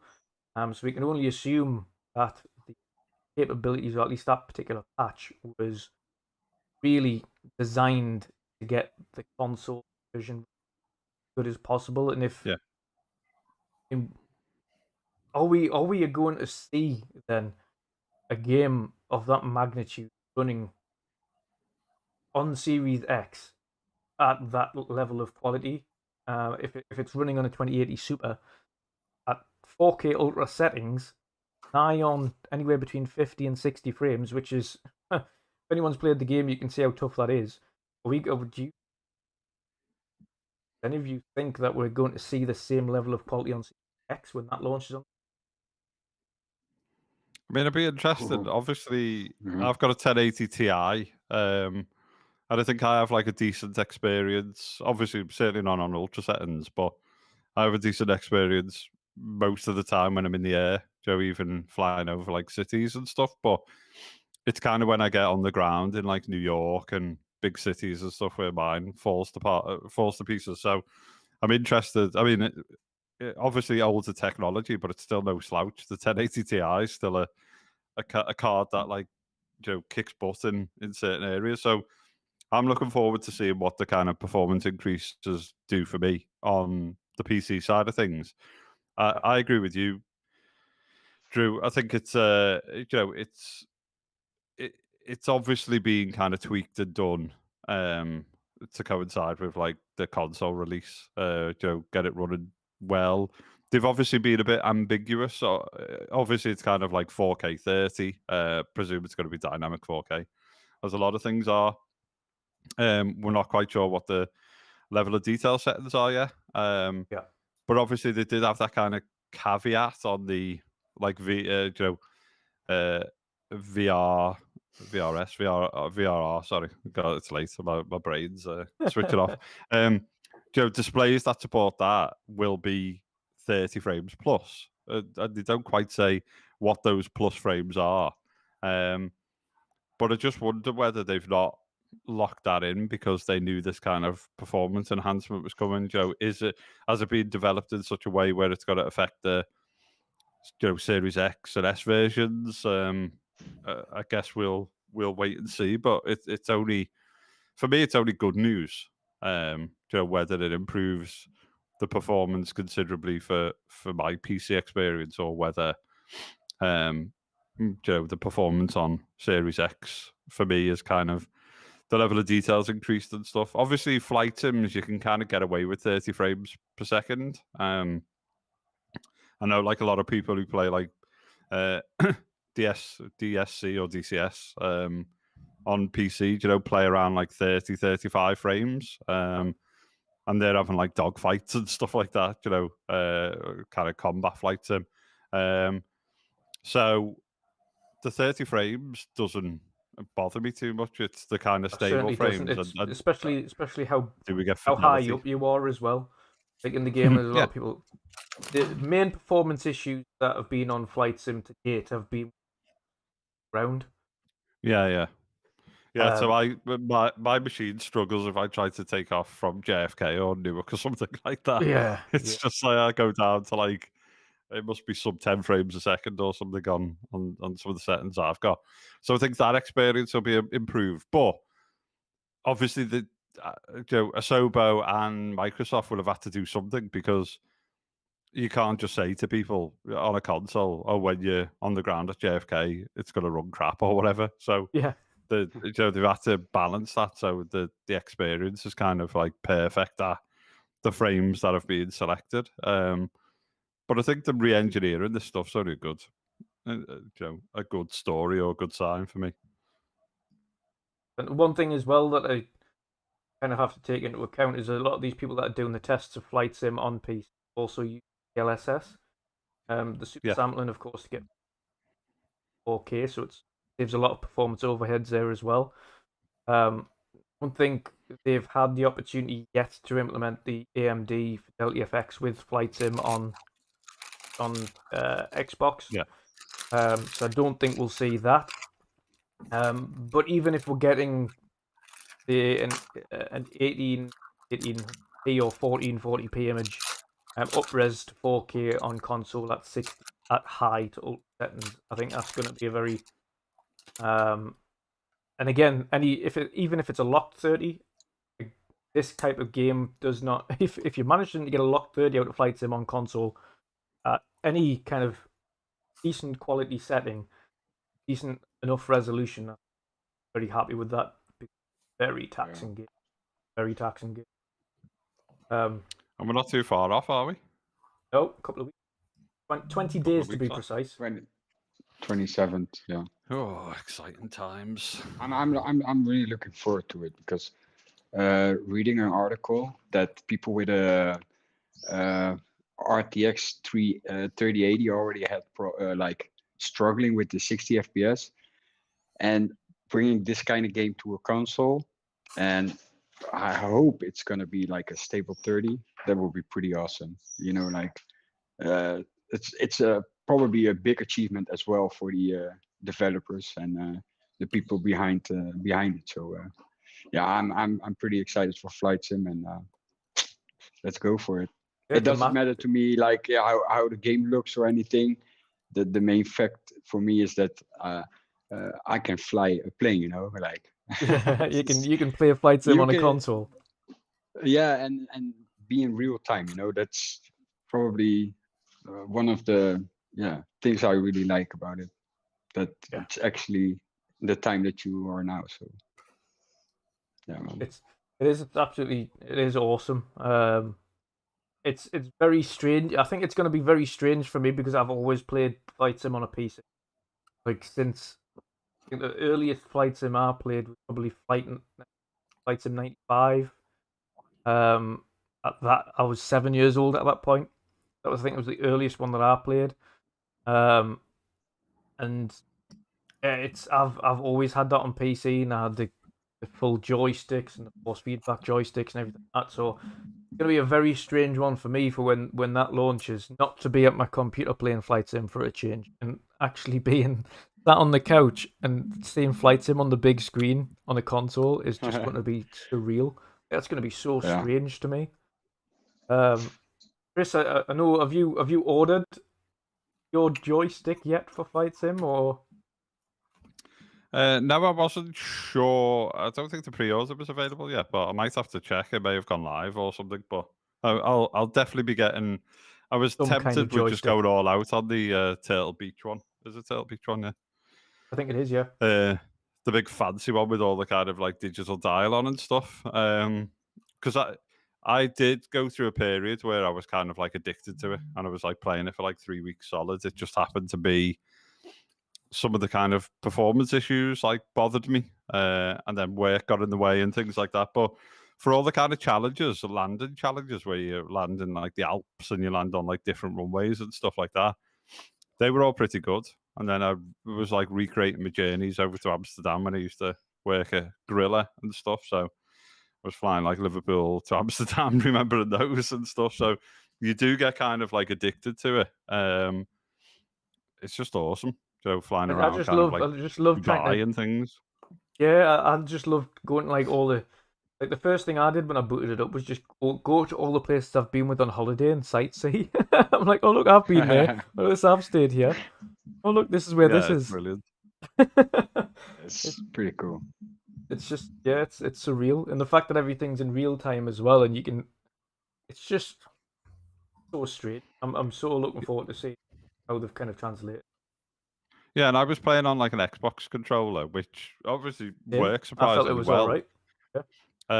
Okay. But obviously, I wanted that kind of experience of like a flight yoke and stuff like that. So I think there's a couple of actually putting options the out there, throttle up, actually putting the throttle up, and not just press A, would, pull down A. would be nice, like, and just having that like control over it and stuff, because you obviously have to, you have to adjust your trim and stuff, and to make sure that the plane isn't like rising or lowering, and tweak it with the throttle and stuff. So I just think it'd be a lot easier. But as I say, kind of work and a few other things got in the way, so I didn't quite. And at the time when I was like addicted to the thing, all the flight yokes had sold out because everyone was just buying them for that game.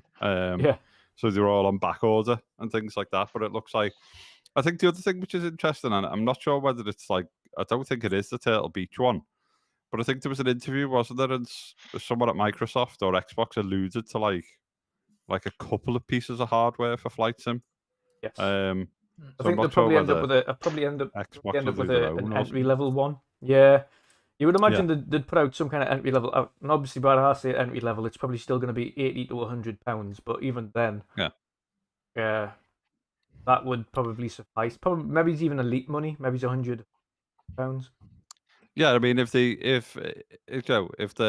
kind enough to make a fridge for us, then surely they would make some type of flight yoke or something to go along with. I was going to say they've done it before, because originally when Flight Sim launched, they had their own set of peripherals anyway.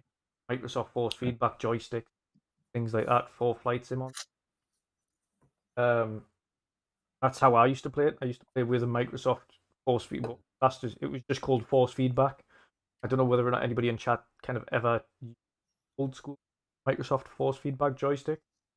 That's how I used to play it. Again, fond memories. I'm probably, if there is something, I'm not going to spend fortunes on one either. But I'm probably going to invest in like that, Chris, as well. To be honest, play that on console, actual yoke work, and turn it side to side and up, down, and then have the throttle on one side. Put the gears up and down a lot easier, and release the brakes easier, because I don't know whether or not you pressing B and Y at the same time, and then sometimes it works and sometimes it doesn't work. Yeah. It's a great game now, and people who haven't experienced it will love it. Yeah. And I'm you know what I'm really looking forward to for a change though, because I mentioned this before, and there's not many people that have, and that's not a dig at anybody that doesn't have but it's just unfortunately the common fact that Flight Simulator is an absolute of a performer on PC. Like it kills PCs. I'm really looking forward to multiplayer on Flight Sim. I'm looking forward to jumping in with friends and just going, right, okay, where we're going or what we're doing, and flying around a bit and having a bit of fun in the air with friends for a change on Flight Sim. Like that is there no multiplayer now then? There is. It's just because PC is such, like I say, on PC, it's such a performance hog. Unless you've got a really good computer that's pulling in, that can pull in all the data and run this game at a solid up to 30 frames at any reasonable settings, it's not worth. Like at the moment, I haven't even bothered to play with anybody else because I've only just got it to a stable enough position where I can play a single player version of Flight Sim at a good enough quality and performance. And if I was to bring somebody else into that, I think the performance would take a nosedive. That's the issue we have. It is such. Like, I think when you see the game and when you start playing the game, you'll understand as well for yourself. You'll be like, I can understand why this was such a performance hog on PC. It's. Dom, are you looking forward to Flight Sim? Yeah, I'll give it a go. I can't see me spending loads and loads of time on it, but You will, trust me. I'll go to places that I've been, and I'll go to places I want to have a look at, like flying around the Maldives or somewhere like that, or Bora Bora. Or go on a safari, because they've got the safari challenges where you have to go and fly past all the beast animals. Yeah, you'll love it. If you like sailing the seas on Sea of Thieves, Shom, you'll get addicted to Flight Sim. It's awesome, like the landing challenges and challenges like that. Just The weather just something challenges about as well. yeah, Weather it's challenges. just weirdly kind of like gripping and stuff. And then you're like, oh, I was a bit long, I was a bit short. I'll do that again. I'll do that again. And then obviously, I guess like the Top Gun DLC, you'll be landing on like an aircraft carrier and stuff at some point, I guess. Oh, I'll be all over that, but that's not until. There you go. Look, I've sold it to you, Shom. No, they sold it to me at E3. As soon as I heard that, dung, it's just like, that's Top Gun. That's Top I Gun. know, it's amazing that.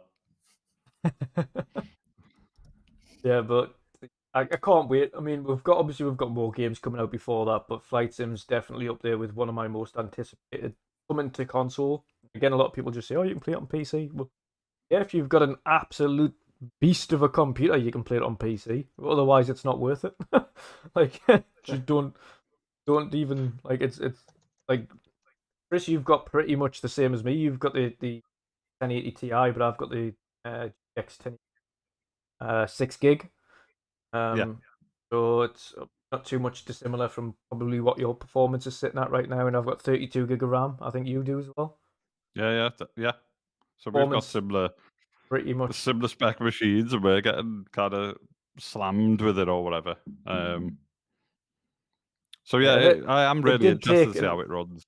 I was going to say as well. I had this is why I know the performance is going to be it's going to be much improved anyway on Xbox Series consoles. So I've got no issue with the fact that I know it's going to work a lot better than what we've got because the GPU inside the Series is definitely more powerful than a 1080 or a Ti. Mm-hmm. But also, of course, then you've got the newer RAM in there. You don't have I'm running DDR4. Yeah. But DDR6 in there now, which is obviously again more optimized. 16 gig, of course, lower than what we have. We've got 32. But I also found when I was rocking just 8 gig of RAM on the laptop, it was dog shit. Like that game just did not work. Absolutely did not work. And as soon as I put in that extra RAM in, put 32 gig of RAM in, it was at a full level to be. That's when I started noticing it was like, right, okay, I can play the game. Like, yeah, it's the whole package, isn't it, as well? Like the SSD. I have got an SSD as my boot drive in my PC, but obviously it hasn't got enough space on it. But I know they've kind of reduced the space, so I could actually move it over. But I mean, not that I've got like a hybrid drive as my storage one, so I think it's got like 128 gig of like essentially like an SSD and then a normal drive in it. It's like a combination, so it's like a cache drive. But you're right, it's kind of the graphics capability of the Series X and obviously the higher spec RAM and stuff. It'll just be interesting to see what they've done. And it will be a more polished experience. That's not me saying that the PC version isn't a polished experience, but the PC version is a play around with these settings, play around with this kind of scaling, all of that's going to be gone because it's a console, and console gamers don't necessarily want to like fart about with texture sizes and stuff like that to get something to run. So it'll be sweetly optimized for the actual console, so it's more of a pick up and play.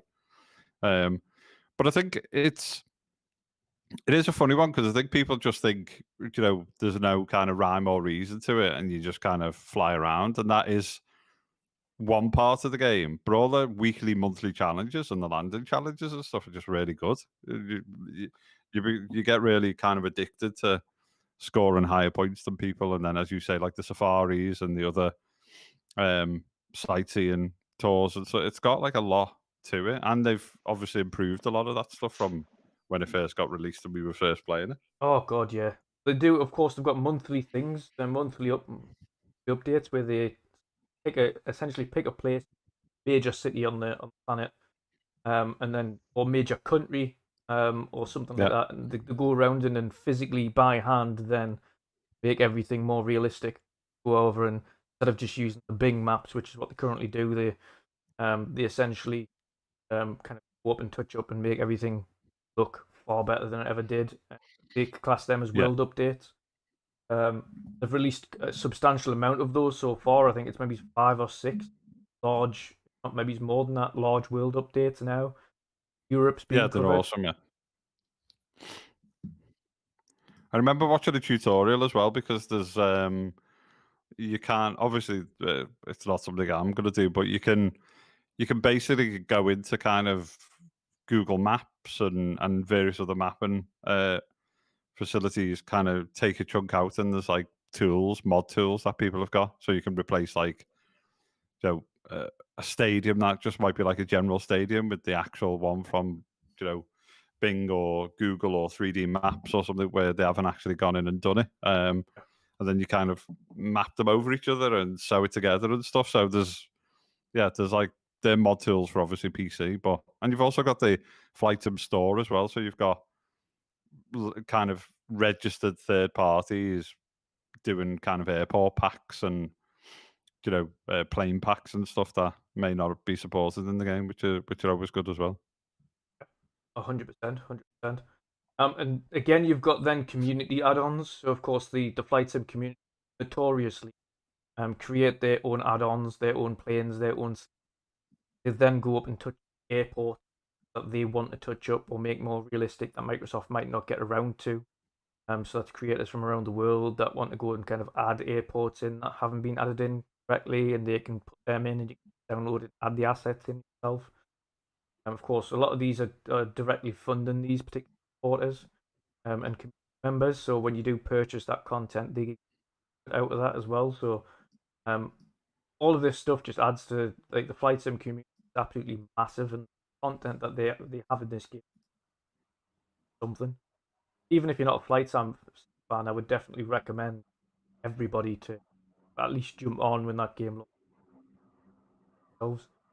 Certainly something. Probably crash several times if you've never played a Flight Sim game before.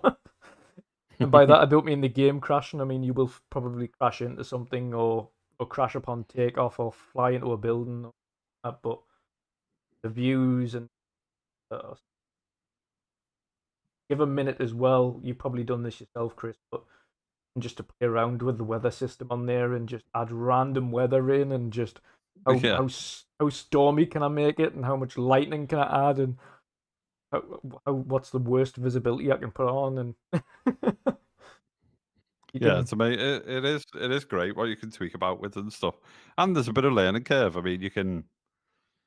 There's a lot of stuff that you could actually learn to fly on it because you've got to learn to kind of like waypoint yourself and stuff, and then there's different approaches that you have to take into like runways and airports and stuff. So there's loads of stuff to sink your teeth into, but it becomes one of those games like lawnmower simulator or farming simulator or something, where you kind of like, oh, I'll have a look at this for a laugh, and then 4 hours later, you're like, actually, I'm, all I've done is kind of mowed a load of lawns and stuff, but somehow I'm like addicted to it. So strangely addicted. It's obviously, it's a little bit more kind of exciting than that, but it does have it does have kind of an element to it that draws you in, and you start to kind of get. I mean, I got that addicted to it for like 3 or 4 weeks, like I was saying, is that I was almost tempted to kind of start doing flying lessons from like a local airport and stuff to see what the actual real world flying was like to the game and stuff. So it's very good what they've done.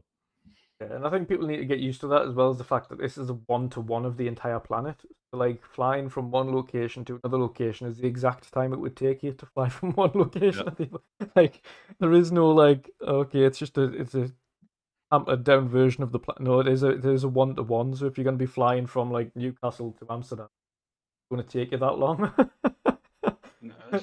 Yeah, really. It's so. For example, if you fly from Amsterdam to America, it takes like 9 Yeah. hours. Yep. Yep. What? Make That's sure you've got crazy. someone bringing you food, like a proper captain Yeah. of your plane. Oh Yeah, shit, yeah. that's Yeah. crazy. It took me obviously a little bit shorter, but it took me around like the hour or the 50-odd minute mark for me to go from Liverpool to Amsterdam, which is like a normal, what it would have been when I was commuting over there. Yeah, so it's good.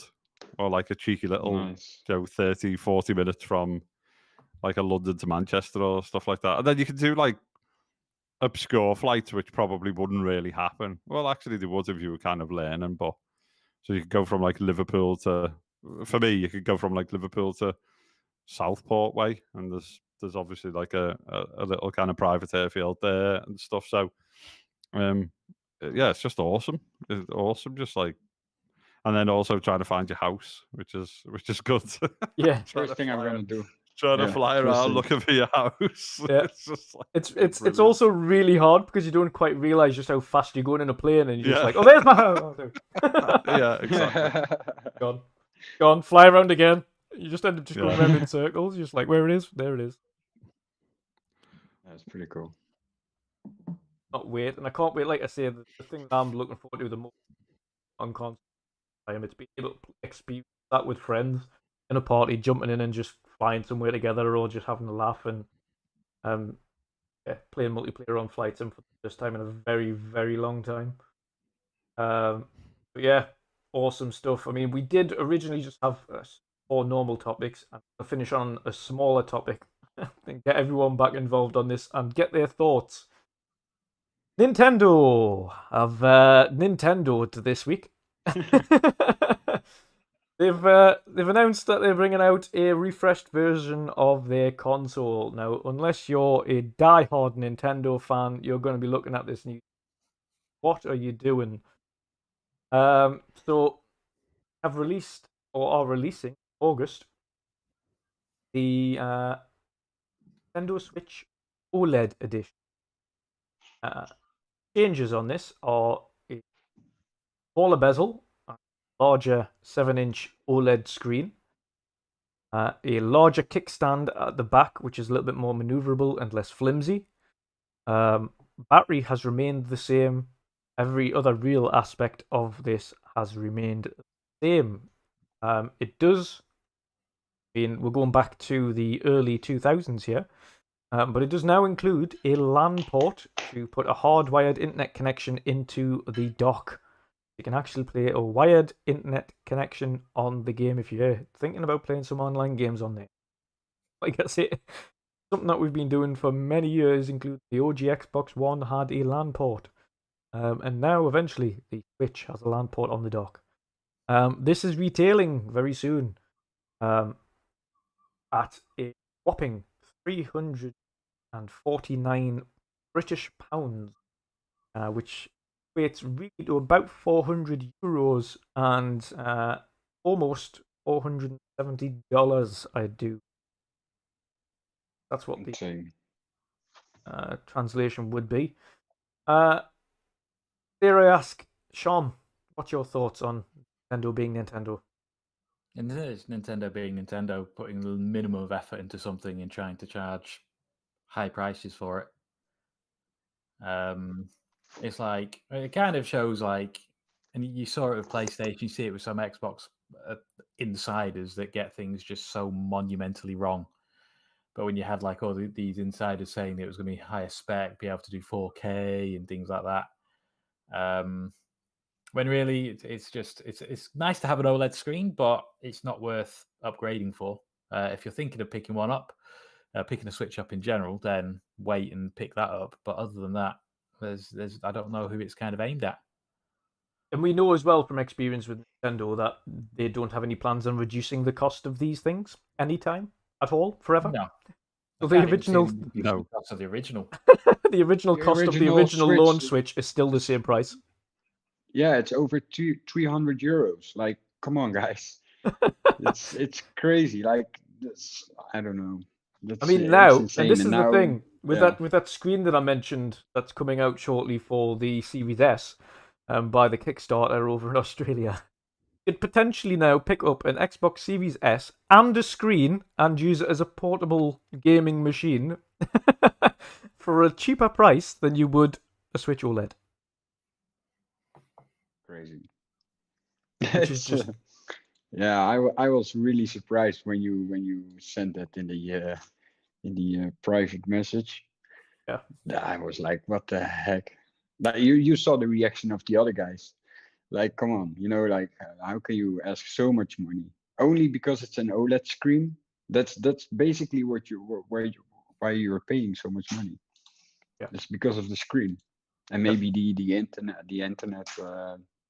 But even then, connection, yeah, even then, Yeah. I mean, it's definitely the screen. I mean, that's the reason why they didn't include it originally, because they wanted so many sales at launch, and I don't think if they'd launched with an OLED panel, then they wouldn't have got the same sales because people would have been going, sorry, how much?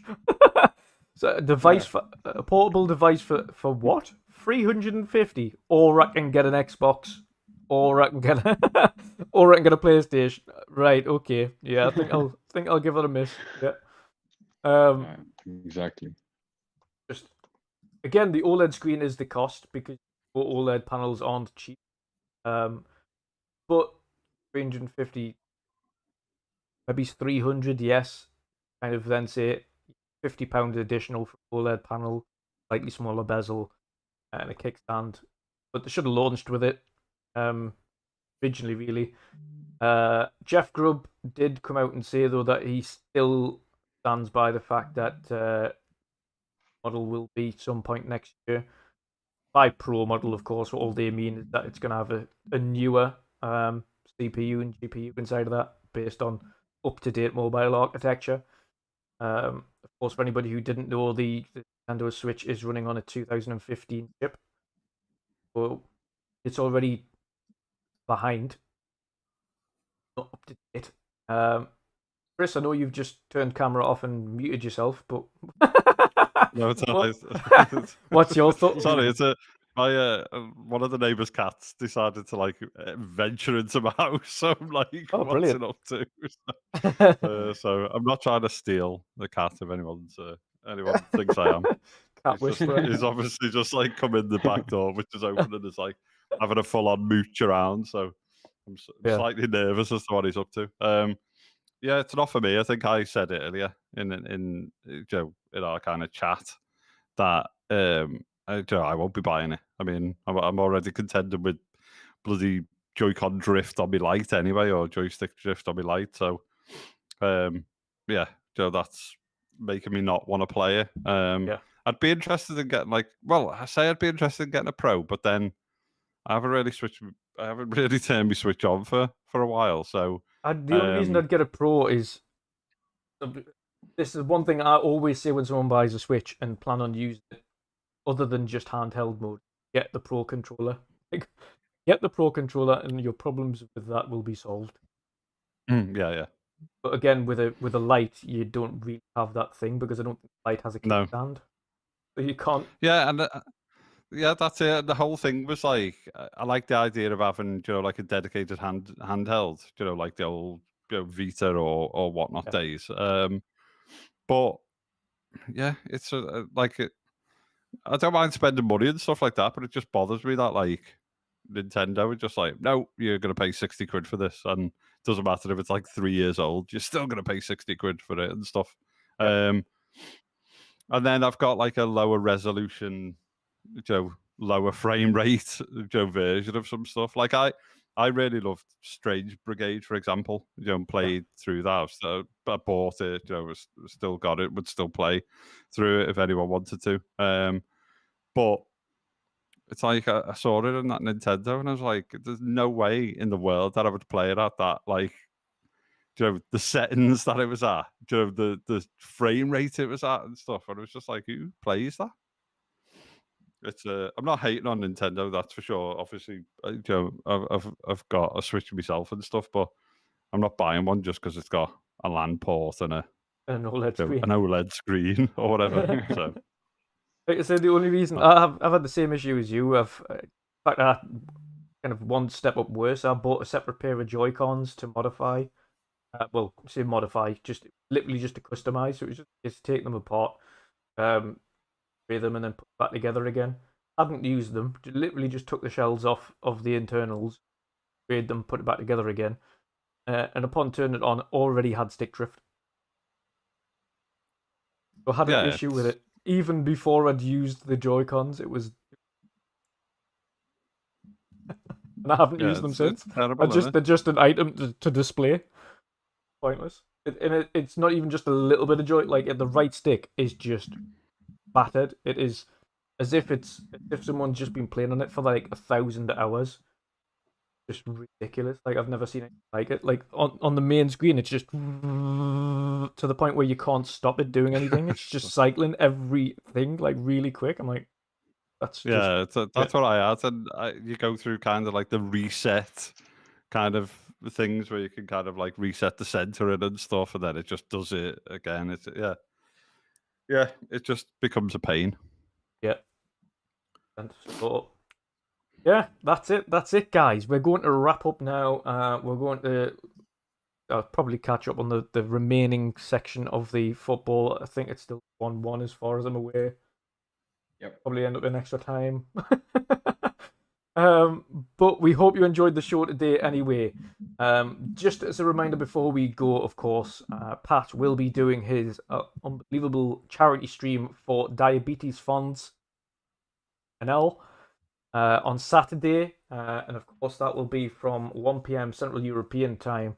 That's 12 p.m. UK. If we go back 5 hours...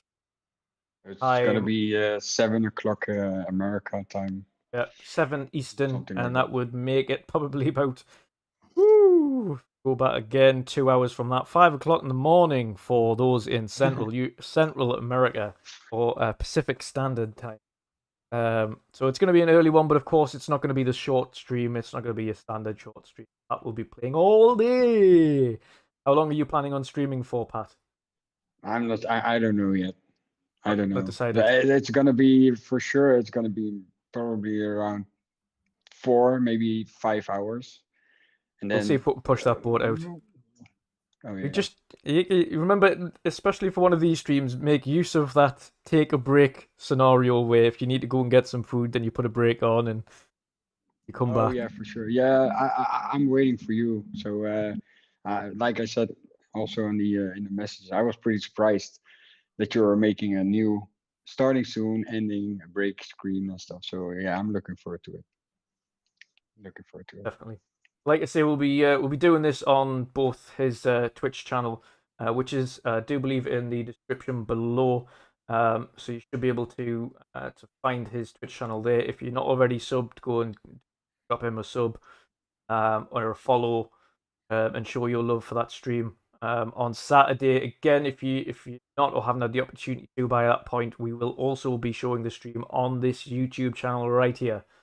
Donation links will be going up on stream and within the chat every so often. So please, if you can and you do have a little bit of money, let's support this awesome charity and let's give a little bit more ease of life or a better life. I'll try to give a better life to those that do unfortunately have to deal with diabetes, either from a young age or just starting to unfortunately get diabetes and sort of have to learn to live with that as well, because it's not something that goes away, unfortunately. You have to live with. It's just about making it a lot easier. Of course, there's quite a few scenarios and there's quite a few stages to that. So, yeah, it would be awesome if you all showed your support, and if you can, please donate. That would be absolutely awesome. Highly appreciate it. Let's smash through that €500 goal. I wanted to personally double that and see if we can get this awesome community to cough up for 1,000. That would be crazy. That would be crazy. If we get the word out enough, I'm sure this amazing community will be able to give that support. If again we come to that point and Pat needs to take a break or something, then we could potentially do a double whammy and I take over and stream for a couple of hours and he comes back and streams for a couple of hours. If it means kind of getting that donation hit, then we will do that. That'll be awesome. Awesome. Other than that, it's been absolutely awesome to speak with you all again. It's been a pleasure. Everybody in chat, of course, a few of the other people, another shout out to our awesome chat mods as well, UK Dazarus, Stuart, among, of course, the normal panel in there. And we've also got some awesome new faces in here that I haven't seen before.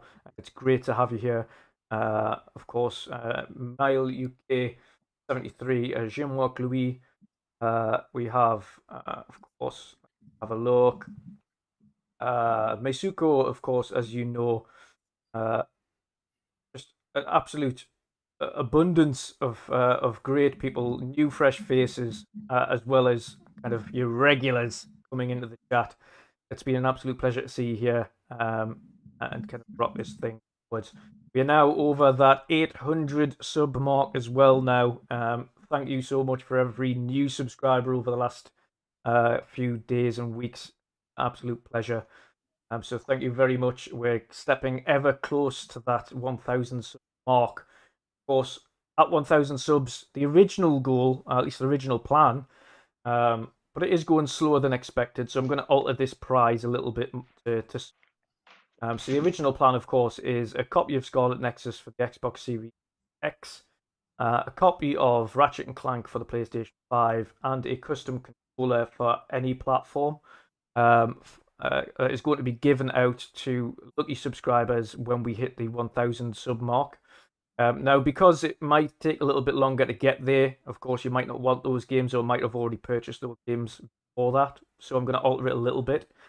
If you win either a game on the PlayStation or Xbox, you can either pick a game that you want for your favorite platform at that point that isn't Ratchet or isn't Scarlet, or you can have the same value in money as a gift card for that particular platform, just to kind of emphasize that a little bit more. So essentially, a free game given out to a lucky subscriber at 1,000 for PlayStation 5, free game for Xbox Series X, and a custom controller. So 3 chances of winning. All you have to do is sub to the channel, and when we hit that 1,000 sub mark, 3 awesome prizes to win. So let's do some awesome outros and let you get out of here. So Shomberlon, thank you very much for joining us today, brother. If you let people know where they can find you and you're going to be up to. You can find me Dead Simple Shomberlon on Twitter and Xbox on PlayStation, but I don't really ever play online or there, so there we go. I don't know what I'm doing next week. Hopefully finding out about at least getting an interview for this job. Yes. But game-wise, I don't know. I just see what fancies. Maybe getting a bit of co-op on something. I don't know. I'm open. Awesome stuff. Let's fingers crossed. Well, there's a few games coming out soon. We've got the Ascent coming out soon as well, so I damn sure we'll be co-oping with you guys some on the co-op on Ascent. that, yeah. That's the end of the month. 100%. Yeah. Yep. 100%. I might be forced to enter the Sea of Thieves as well, Shom, and you can do a speed run with me and get the collectibles at some point. Oh, you're going gonna to run. Are you going to If you're invite? not all, Are you going to if invite you're me not like you already did last fed up. time? We'll all jump. We were in the middle. We were in the middle of a tail in a two-person boat. You know how the game works. You can't. You have to quit the game to get a different boat. So But I'm sure you said after this tale, I'll invite you. Tweet. yeah, then you were offline then, and I think it was late. Don't be like that, Sean. Otherwise, I'll make a phone call to the Scottish National Trust. So you'll be passive aggressive to anyone who's going to look at the. I was going to say the statue or. I was going to say, to be honest though, I still need to go through kind of the 3rd, the 4th, the 5th act. Pat hasn't played. There you go. Look at that. Pat hasn't played 3 of us. any other than the first. So get all 4 of us. 4 of us. If Pat, look at that, a galleon.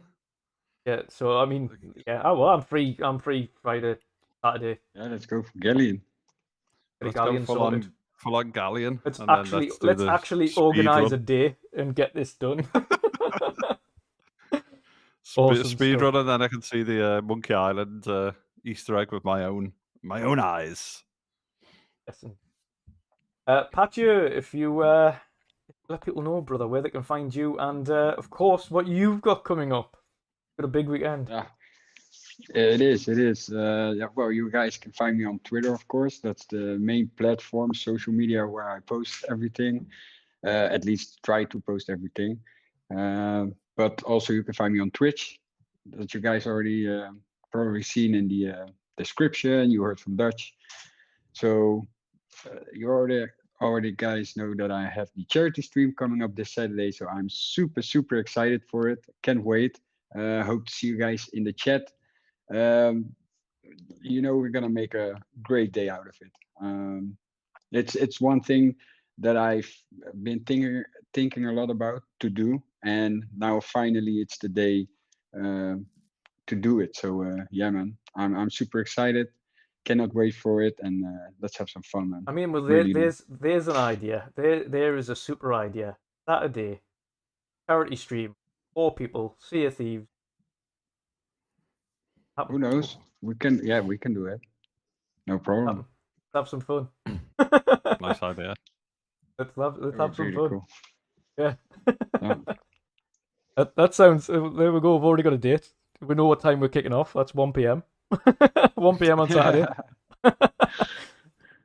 Let's get it done. That would be pretty cool. Yeah. Yeah, that should be fun. It should be fun, especially the banter between and stuff. But yes, if for those of you who are just jumping in, i.e., fun speculation, if you haven't already seen, brother, Pat is doing a charity stream on Saturday from it is early days for yourself at 7 a.m. Eastern Standard Time in America.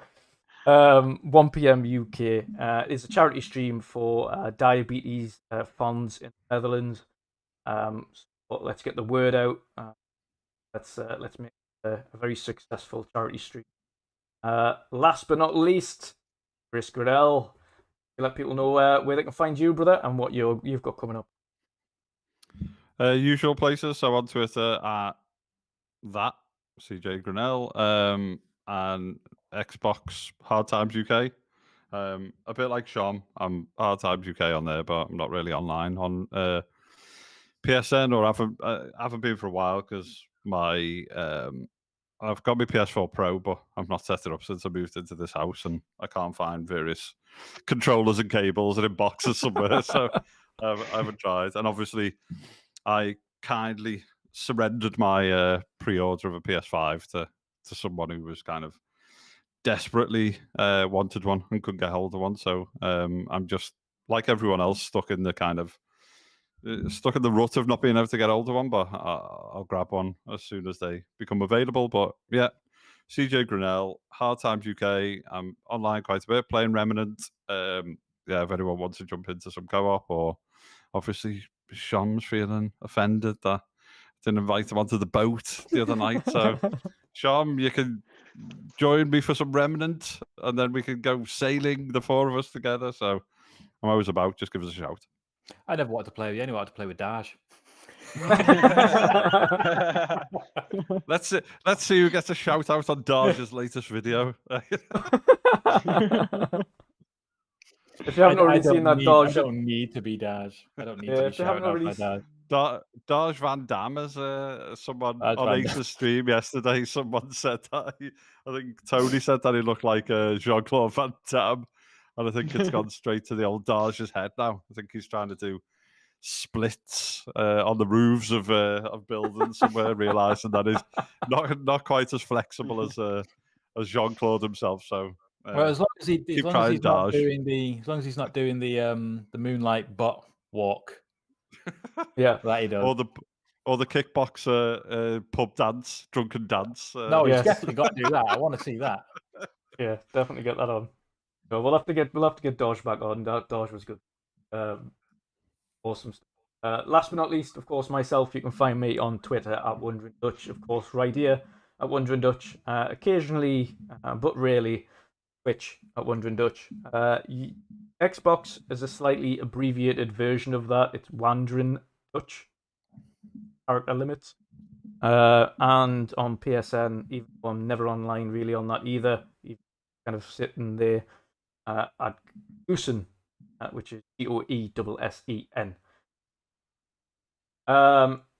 Other than that, my big news for this week is that I have also joined as a permanent panel member to Mr. Boomstick XL's Primetime Gaming on a Monday evening. So Congratulations, Dutch. Thank you. For the UK, a lot that is a 12 p.m. That's midnight. Sorry, 12 a.m. That would be start time. For the E, that's 1 a.m. And for America, I do believe that is 7 p.m. Yeah, it is 7 p.m. Eastern. So it'd be awesome to see you there if you can't get to it. Of course, if you can't get to it live, then watch it on video on demand catch up. Of course, it is you. Thankfully, can do that. But thank you everybody for the love and support you've shown for that announcement on Twitter. It was brilliant. Yeah, I got pretty dry eyes. Keep your eyes peeled.